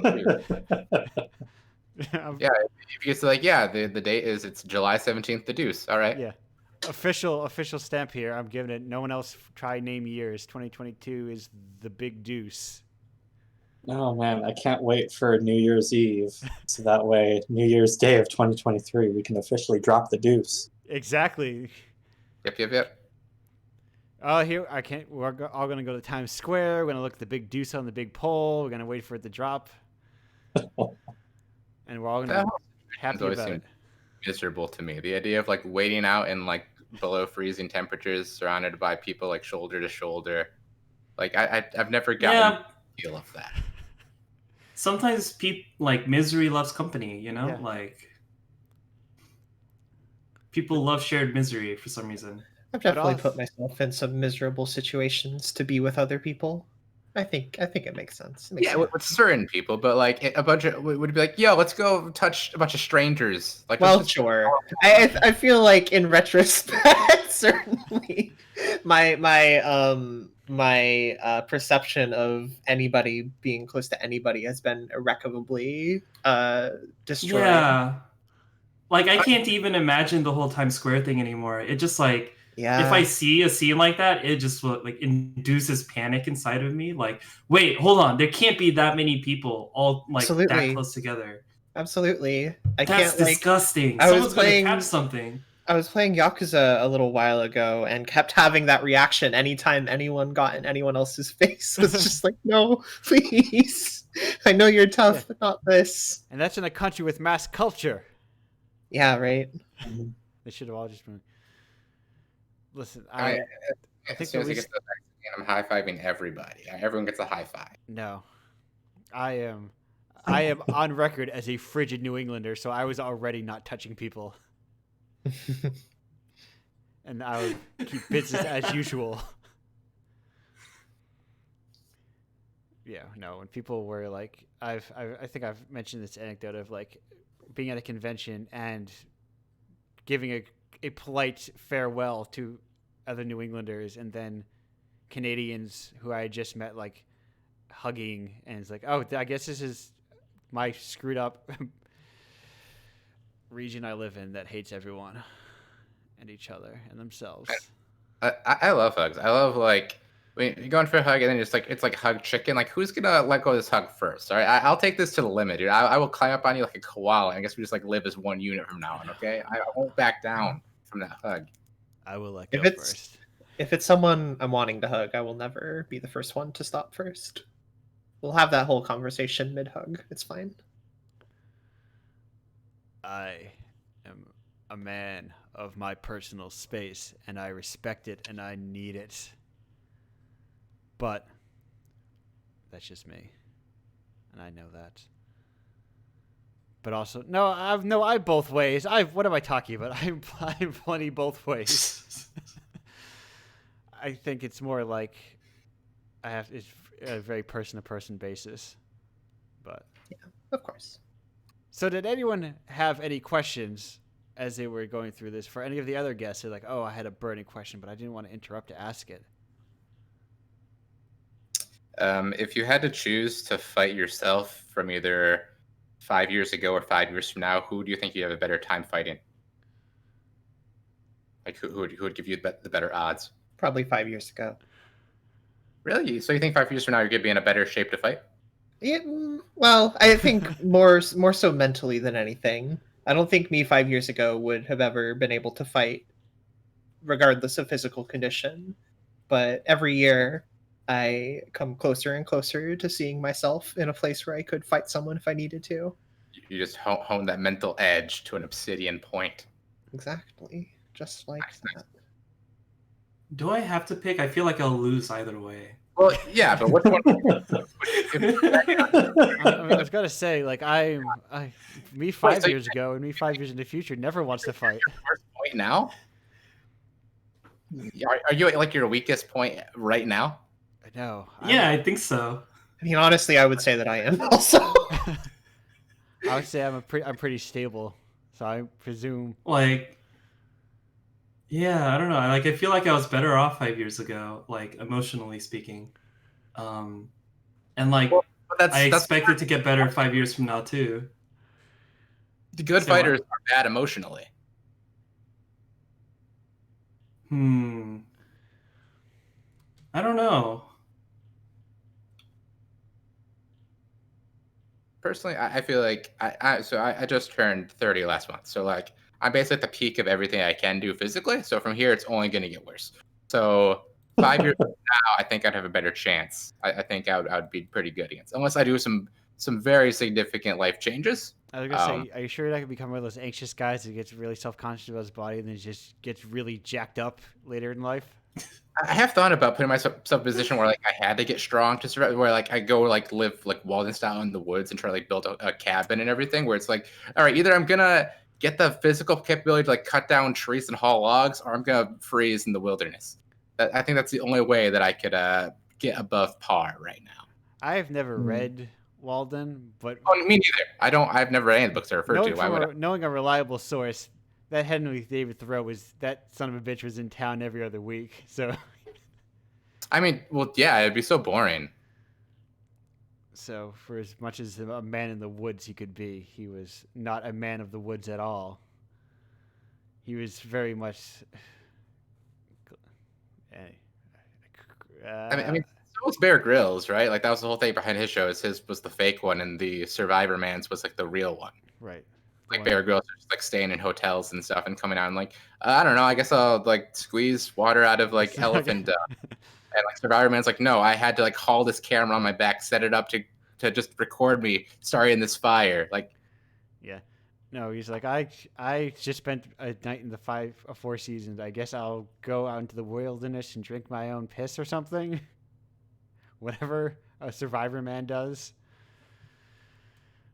So this is a question that was asked 2 shows ago, but I like it. I think it's a good gauge of oneself, which is, if you were a fast food chain, which one would you be?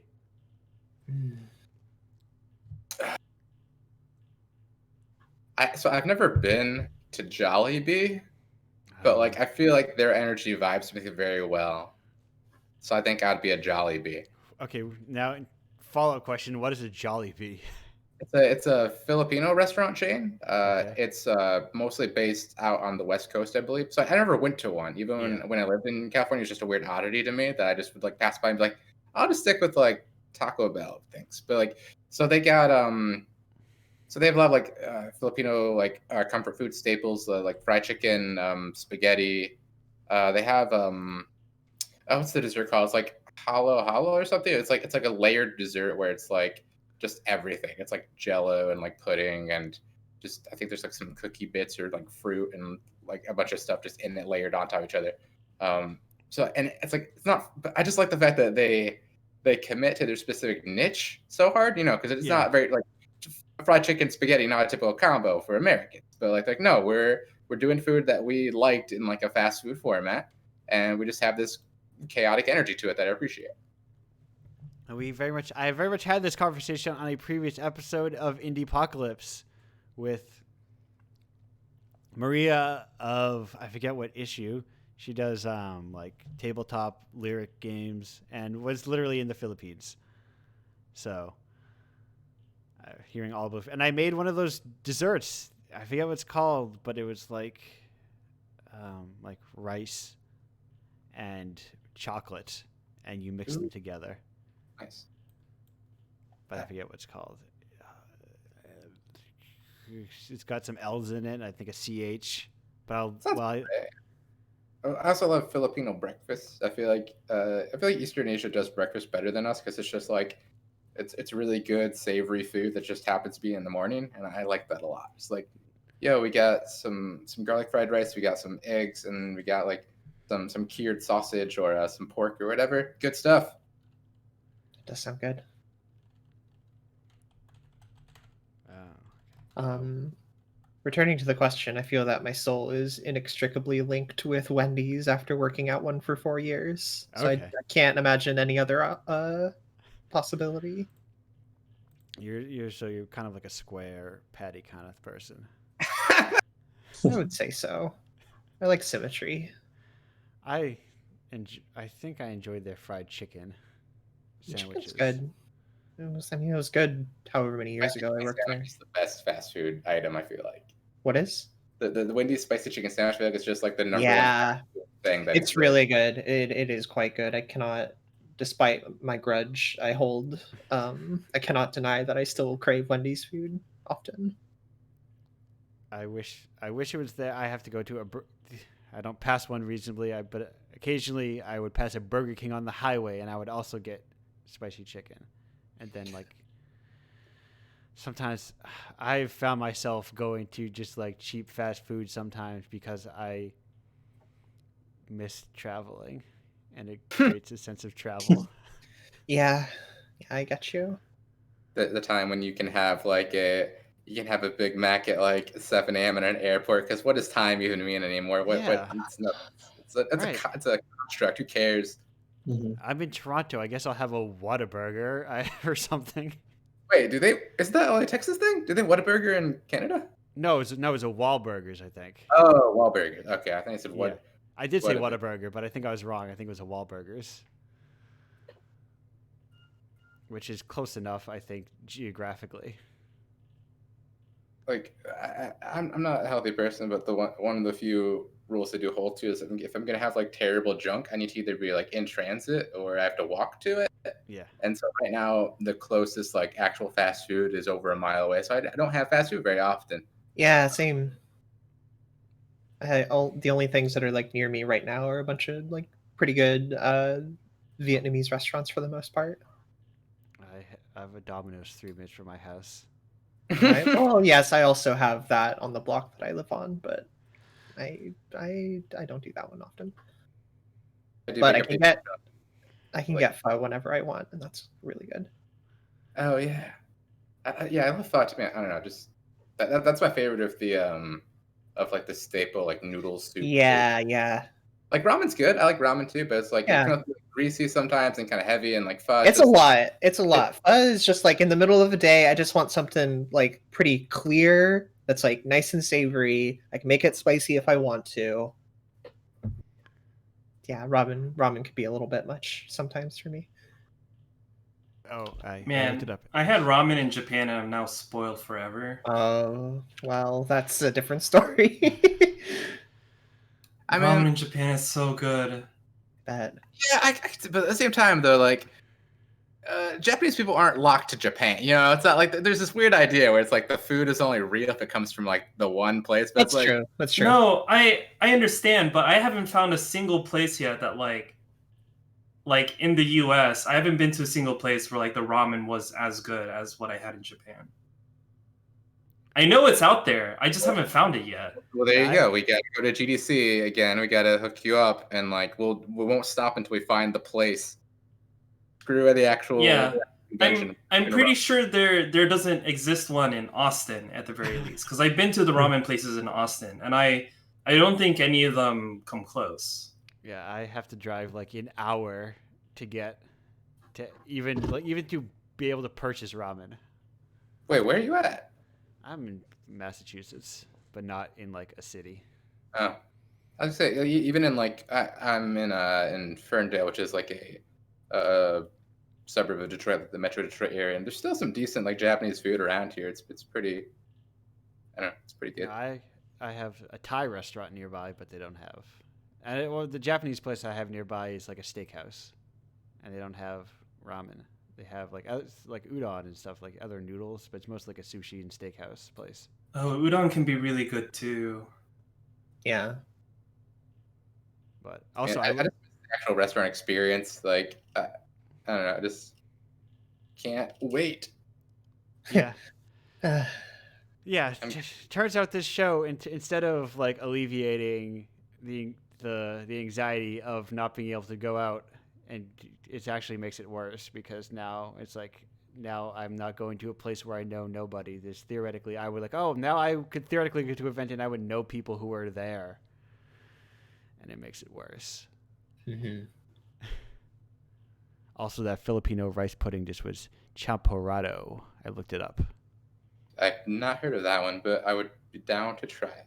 It's very easy to make. It's rice and bitter chocolate and like evaporated milk. And I love bitter chocolate, and like my current roommate like hates like anything that tastes like even remotely bitter. Like even like regular milk chocolate, he still detects like the bitterness in, and that's like all he tastes. Yeah. Like I just feel so bad for someone who is cursed with that affliction. The same thing with like people who taste cilantro as soap. Like I love cilantro. I will like if I get a bunch of cilantro, I'll just chew on it because there's more than I can ever use. No, I'm with you. So good. There's a place near my house called Cilantro. What do they It's a what do Thai they restaurant. have there? Okay. I was hoping it's like a bookstore or something. It's like that. Like I feel like you guys should probably change your name. I see and I get hungry. I'm not hungry for words. I'm hungry for food. Right. No, there used to be a bookstore that I enjoyed because it was like a warehouse, like bargain bookstore, and then they closed. That was in a mall where everything is closing. It doesn't have a food court anymore. I was there recently. The first time I was there, I was like, oh, the mall pizza's gone. If I can't get mall pizza, we're truly in the end times. And now there's not even a food court anymore. They took all the chairs. Personally, I'm good with never going to a mall again in my life. Oh, they're like weird relics, and I like visiting them. Yeah, I went to one recently, and it was just so surreal. I like most when they have something like cool, because when they have the dedicated just like an FYE or whatever, where it's just like here's a bunch of like media and then also just weird like pop culture artifacts and get yourself some Naruto headbands or whatever. It's I like that thing. It's funny. Yeah, you're bringing me back around. If malls are the only place I've ever seen a Hot Topic, and if I ever do see a Hot Topic, I will walk in there no matter what age I am. Is Newberry Comics a regional thing? Newberry Comics. Never heard of that. Okay, so yes, it is. That's my quote. That's what I think of. The thing with records and comics and a wall of Funko Pops is Newberry Comics. I think Spencer's is the one that I'm familiar with. There's the one fancy mall nearby, a little down the road. That just has like, if I was into actually fashion and looking nice, then it would be great because they have a lot of those stores. But then like zero like actually fun, cool things. So there's no like bookstore. There's no electronics store besides like an Apple store. But they do got a Shake Shack. So it's like, all right, that's like one saving grace. I'm down for some Shake Shack. Are you saying fashion's not fun? Because let me tell you something about fashion. Okay, that I lied. That's the other thing I like to spend money on, but sometimes it's clothes because I like to buy clothes. Virtual fashion is fun. I love dressing up my characters all nice. That was the only reason I played Final Fantasy 14 is to have a giant cool. And then I got looking cool, and it's like I'm done. I have the perfect outfit. Like, there's other more expensive things. Yeah, there's stuff that's being auctioned for like millions of gold, but I don't want that. I got my thing, my gladiator chest plate thing, some fancy paints. Like that's all I wanted. I need it all. I've been for the past couple years on and off. I've been into the Final Fantasy 14 roleplay scene, and you gotta have your outfits right. Wait, you're saying you don't play Final Fantasy 14 to grind up every character class to level 80? Well, I also do that incidentally, so I can wear all the clothes specific to different jobs. But you need to grind up all the things so that you know which gear you can throw away and which gear you need to save, because my inventory's a mess. Okay, so I used to play WoW fairly. That was like my go-to. Like an expansion would come along, I would play it, I would drop out, and then another expansion come along, and I like to see numbers go up. Then I tried Final Fantasy 14, and it filled that niche for me. I have played a lot of Final Fantasy 14. It has become one of my favorite games somehow. Yeah, it's it's weird. If we can dive into Final Fantasy 14 a little too much, I kind of wish those. Sometimes I wish those. When people are like, Final Fantasy 15 there's all guys, and it's like, well, because all the women are in Final Fantasy 14 apparently. And they're all dying in the story. Yeah, sometimes I wish like, what if these characters were in a game that like was not an MMO? That might be interesting. So like Dissidia? Yeah. that's the real monkey's paw. That's the monkey's paw. I wish Dissidia's story was more interesting. I feel like because I'm not big into MMOs in general. Like just the whole like loop of like acquiring numbers stuff doesn't appeal to me usually. But like the one thing I liked in Final Fantasy 14 that I don't understand isn't like why it's not the just the default is having one character that can be every class. Yes. Because like the idea of having to like start a whole new like identity for a thing if you want to be like a warlock versus like a mage is just right. Like I don't understand. Like I spent 200 hours with this guy. I don't want to like abandon them for something else. It'd feel awful. No, it's beautiful. It's beautiful, and it's a nightmare because I can also just be like, oh, I want to level up a new character class now. I can just press 2 buttons, and now I am a paladin. Oops! Now my paladin's level 70. Oops. I don't have like a very specific daily routine that I use, and good thing main story gives me a lot of free time to do other stuff while there are cutscenes. Yeah, totally. I do a lot of my drawing while I'm in main scenario roulette. I love the Praetorium, whatever one it is, because it's got very long cutscenes. Oh, the one unskippable one. Yeah, you get a bunch of experience and all the free time you could ever want. Yeah, it's beautiful, and that one. Okay, is this just me, or is one cutscene louder than all the others? I don't recall. I usually have it muted. I gotta say, I gotta be honest.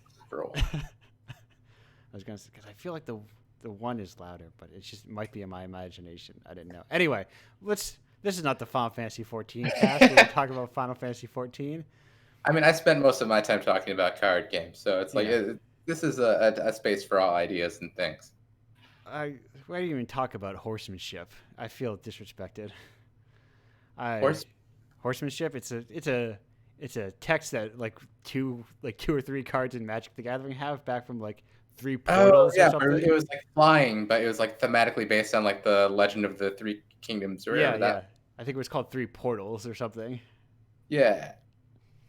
Dude, I love games when they're in an early stage where the developers don't really understand what the game's about themselves, you know? Because like most games like that, when they're released, you have an idea of what it means, but like players get to decide what it means. So you could be like, well, we assumed this is going to be a lot more meaningful, but people don't like it. So I guess that's not what our game is anymore. Yes, that's when I said like modern card games feel too clean.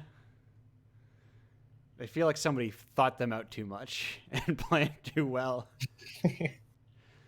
I've been playing the video game version of Yu-Gi-Oh lately, Okay. and that's fun. There is- I like it because the like campaign mode is you just go through all the battles that happened in the story of the anime. So like going through the battles that I remember, they have like the decks set up of those characters to like play off each other in like a dramatic way because they were written to do so in like a TV show, you know.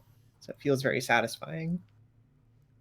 Yu-Gi-Oh, like just the fact that they've committed to like just keeping this game going forever without doing traditional rotations. The hardest possible design scenario I can think of for a game. I respect it, and I It's was so trying funny. to.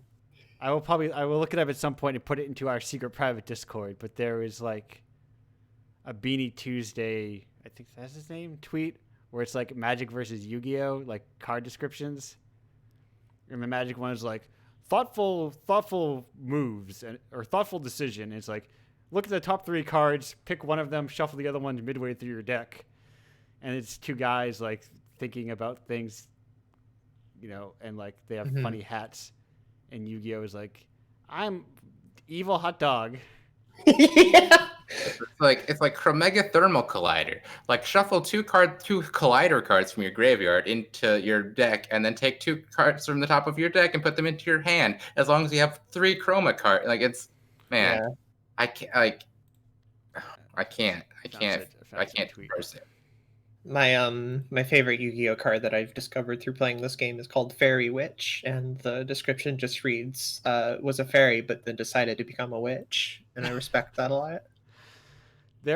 I also have very like nostalgia for an era that I did not participate in is like old Magic cards when like there wasn't like a house style for each one, and it was just like the weirdest bullshit people would come up with. Anyway, So, are we done? what? I keep going about Magic cards. No, I could. That's why that was me rating myself in, and I love. Especially, I love historic and Magic because it's like here's all the dumb bullshit that like combos, and is chaotic and it makes people mad and angry. I'm a dirty goblin player and I love it. So like my favorite Magic card in the entire game is a Dwarven Song. Okay. It was a 1 mana red card from way early on, and the full text of it is it's an instant, changes the color of 1 or more target creatures to red until end of turn. You choose which and how many creatures are affected. Cost to tap, maintain, or use a special ability of target creatures remains entirely unchanged. And so I like it because it's so much text that's unnecessary to the point where like the updated text is just 1 or more target creatures become red until end of turn. And I just love that they clarified that like, okay, it's changing just one thing. It doesn't change these other unrelated things. Because imagine if every card said that. Because every card could say like, yo, deal 3 damage to a target creature. This does not change the color of the creature. Doesn't change the owner of the creature, the cost of the creature. Like it doesn't change, and it just deals the damage. Okay, it's like, well, yeah, that's the assumption. I read the card and do what it says. I don't know why. I love that they early on they had no concept of brevity or clarity. Also, this is exceptional art. It is very good. It's 3 pointy-nosed, bearded guys who all look like they're like trying to say "well, actually" to each other. Well, actually. Well, you see, actually, you can still tap for different color manas if you want to. And actually, I prefer the mithril over the elven silver because it's slightly lighter while still providing durability for dwarves. I love a Magic card. I'm getting lost in the sauce, just like on the second line of this thing, just getting lost. I love Magic. It's so long. I love cards that have that card in Magic, and you get to choose because that's how cards work. Like the card doesn't have to specify like, you know, it's like counter target spell. Like you get to choose the spell. Oh, cool! I get to target it. All right, like yeah. It's because they hadn't invented the word target yet before that, so everything had to be choose. But then target was a way to simplify all that shit. Yeah. I love when Magic cards have that much text and it's just all flavor. It's like, wow, look at all this text on this card. Oh, it's a fucking like poem. You know what other card game I love? Yeah. Bot and Kaitos to the Nintendo GameCube Entertainment System. Yeah. Yes, that's what Charizard. Yeah. Sorry. Yeah. Button K. Arabian Nights was the most fantastic set. They had a card. It was Lamp in a Bottle, I think, where if another person, or it basically just banned people from playing other Arabian Nights cards while it was on the battlefield, which was fucking silly. But yeah, Shahrazad is fantastic because it makes you play Magic to play Magic. It's beautiful. It's all card games should aspire to be Charizard. Oh, Shahrazad. Yeah, there was No. it was like CCG Jam or something where it was like make a card game, and so I was researching old Magic cards, and I was like, oh man, because I used to play like old shit, Yeah. and then I was like, oh, Arabian Nights actually was even worse than I remember, which is fantastic. Yeah. But yeah, it's a beautiful mess of like conflicting design, and everything about it is my favorite. It's a little cleaner now. I wish they still just like went hog wild with it and just kind of just made shit up. I mean, they do like now they're cleaner, but they are definitely still very complex. This last set has like dual face cards where one side's a planeswalker and the other side's a vehicle. So it's like, what, like foretell as a concept. Yeah. Okay. Anyway. Okay. We're just getting in the weeds of Magic the Gathering at this point. Anyone else? Let's get into plugs before we just you're talking about triggering my trap cards. You got me talking about Magic the Gathering. So we're gonna get the plugs. Sophie, what have you got to plug? Mostly my itch, I suppose. sopy.itch.io, sopy.itch.io, EO.io. And my Twitter, soapy, SOPY crystals at twitter.biz. Episode 2 of Spare Parts is going to come out sometime this spring. Yes, so there's a pitch page for it. Even. Perfect. I'm going clockwise, which makes sense if you're here, not if you're listening to this later. Ava, what have you got to plug? I guess for now I'll just plug the narrative scripting language that I made that I talked about earlier. It's called Rumor. You can find it pinned on my GitHub profile page at github.com/exodrifter. I hear you make music too. Is that out? Oh yeah, I make music too. I released a new music album in January this year.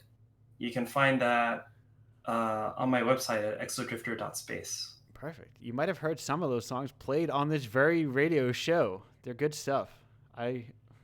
Indiepocalypse radio show stamp of approval.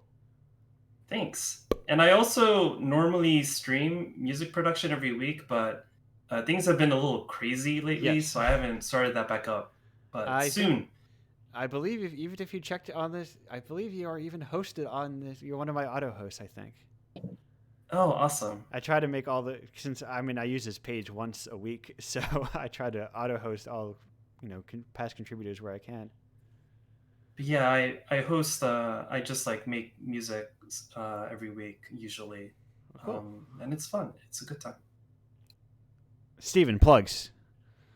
Yeah, so you can find, I dropped it in the chat just now, but my game Wave Crash at the flyovergames.itch.io/wavecrash, or also just wavecrashgame.com currently redirects there. Maybe the website eventually, probably not. I don't use websites nowadays when redirects you do all that for you. Yeah, redirects or link trees or whatever. I mean, fancy websites are cool and all, but I just want to get to people just want to get to where they can get the game. So, and yeah, don't do music really, just kind of in the gaming sphere. Maybe doing some more teaching at Lawrence Tech University. So if you want to take a class taught by me, go sign up for the next fall semester or whatever. Is GLGX going on tomorrow as well? Yeah, GLGX is still continuing tomorrow. GLGX.dev is where you can find all the schedule for that. There'll be some more talks. And we also have a games showcase lineup that a lot of games have free demos going on. So check those out too. And Damien, finally, what have you got to plug? I'll plug my website. It's cannibalinteractive.itch.io. That has all my jam games, my full games, my prototypes, all of that stuff. Also, like, I do a bunch of other random stuff. Like, I have a small book of haikus and some tabletop games and stuff Yeah. like that. You can publish whatever you want on it. Ain't no rules. Yeah. On Twitter, you can find me as the worst RPG dev. And then right now I'm also running Nemesis Jam on itch.io, which will, it's pretty much near the end here. So whenever people are just listening to this, it'll definitely be over, but there's going to be good games in that. So yeah, that's the stuff to watch there. Well, perfect. And me, as you know, I think you should go to indiepocalypse.com and buy Indiepocalypse. It's a good thing. Go to indiepocalypse.com/Patreon. Just subscribe to the Patreon. Even at $1, hey, I turned on the cool channels in the Discord now. So now if you're a patron, you get to go to the secret patron channel, which I don't know if people would use that, but people like those kind of things. Or if you're a contributor, we have a cool secret contributor channel where I talk more and you get to see all of my cool gifts that I make. I make a lot of artisanal. Well, I don't have an artisanal gift business. What am I talking about? Let's get back to business. Indiepocalypse.com/radio. It's here. Subscribe. If you got that Twitch Prime thing just sitting around, just, hey, add it to this. And then I take all that Amazon money and I roll around in it, all $6 of it. It all has Bezos' face on it, though, which is weird. Not anymore. It's officially, I call it like Gassy Cash. I made up some bullshit name for it because there's a new CEO. That's part of his that's part of his parachute as he got to keep the space on all the monies from Amazon. Oh, okay. Yeah. Indiepocalypse.com/submit if you have games that you want to submit to Indiepocalypse.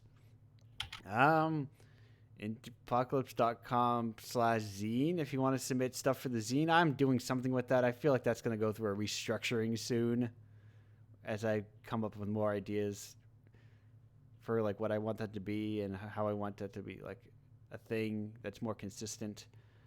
I think that's all of my links. Maybe we're at the part of the show again where I once again open my hover page and say, did I remember all my redirects? And I think I did. Yeah, that's it. There's a newsletter if you want to get emailed about once a week. Indiepocalypse.com/newsletter. Oh, /Discord will get you the Discord. Same. Indiepocalypse, whatever, you get the idea. Just type /whatever after Indiepocalypse and you'll find something, I'm sure. Maybe it's a dead page. Anyway, we're ending the show now. Thank you all for being here. I'm glad to have you all. Oh, please, no. You're welcome. I don't take compliments. I take them and throw them away because I'll take them. Yeah, I'll give them away to somebody else. I can't handle them. Great Okay. job. Goodbye, everyone. Say your goodbyes. I'm going to the end. Farewell. Thank you. Remember your own therapy. See ya.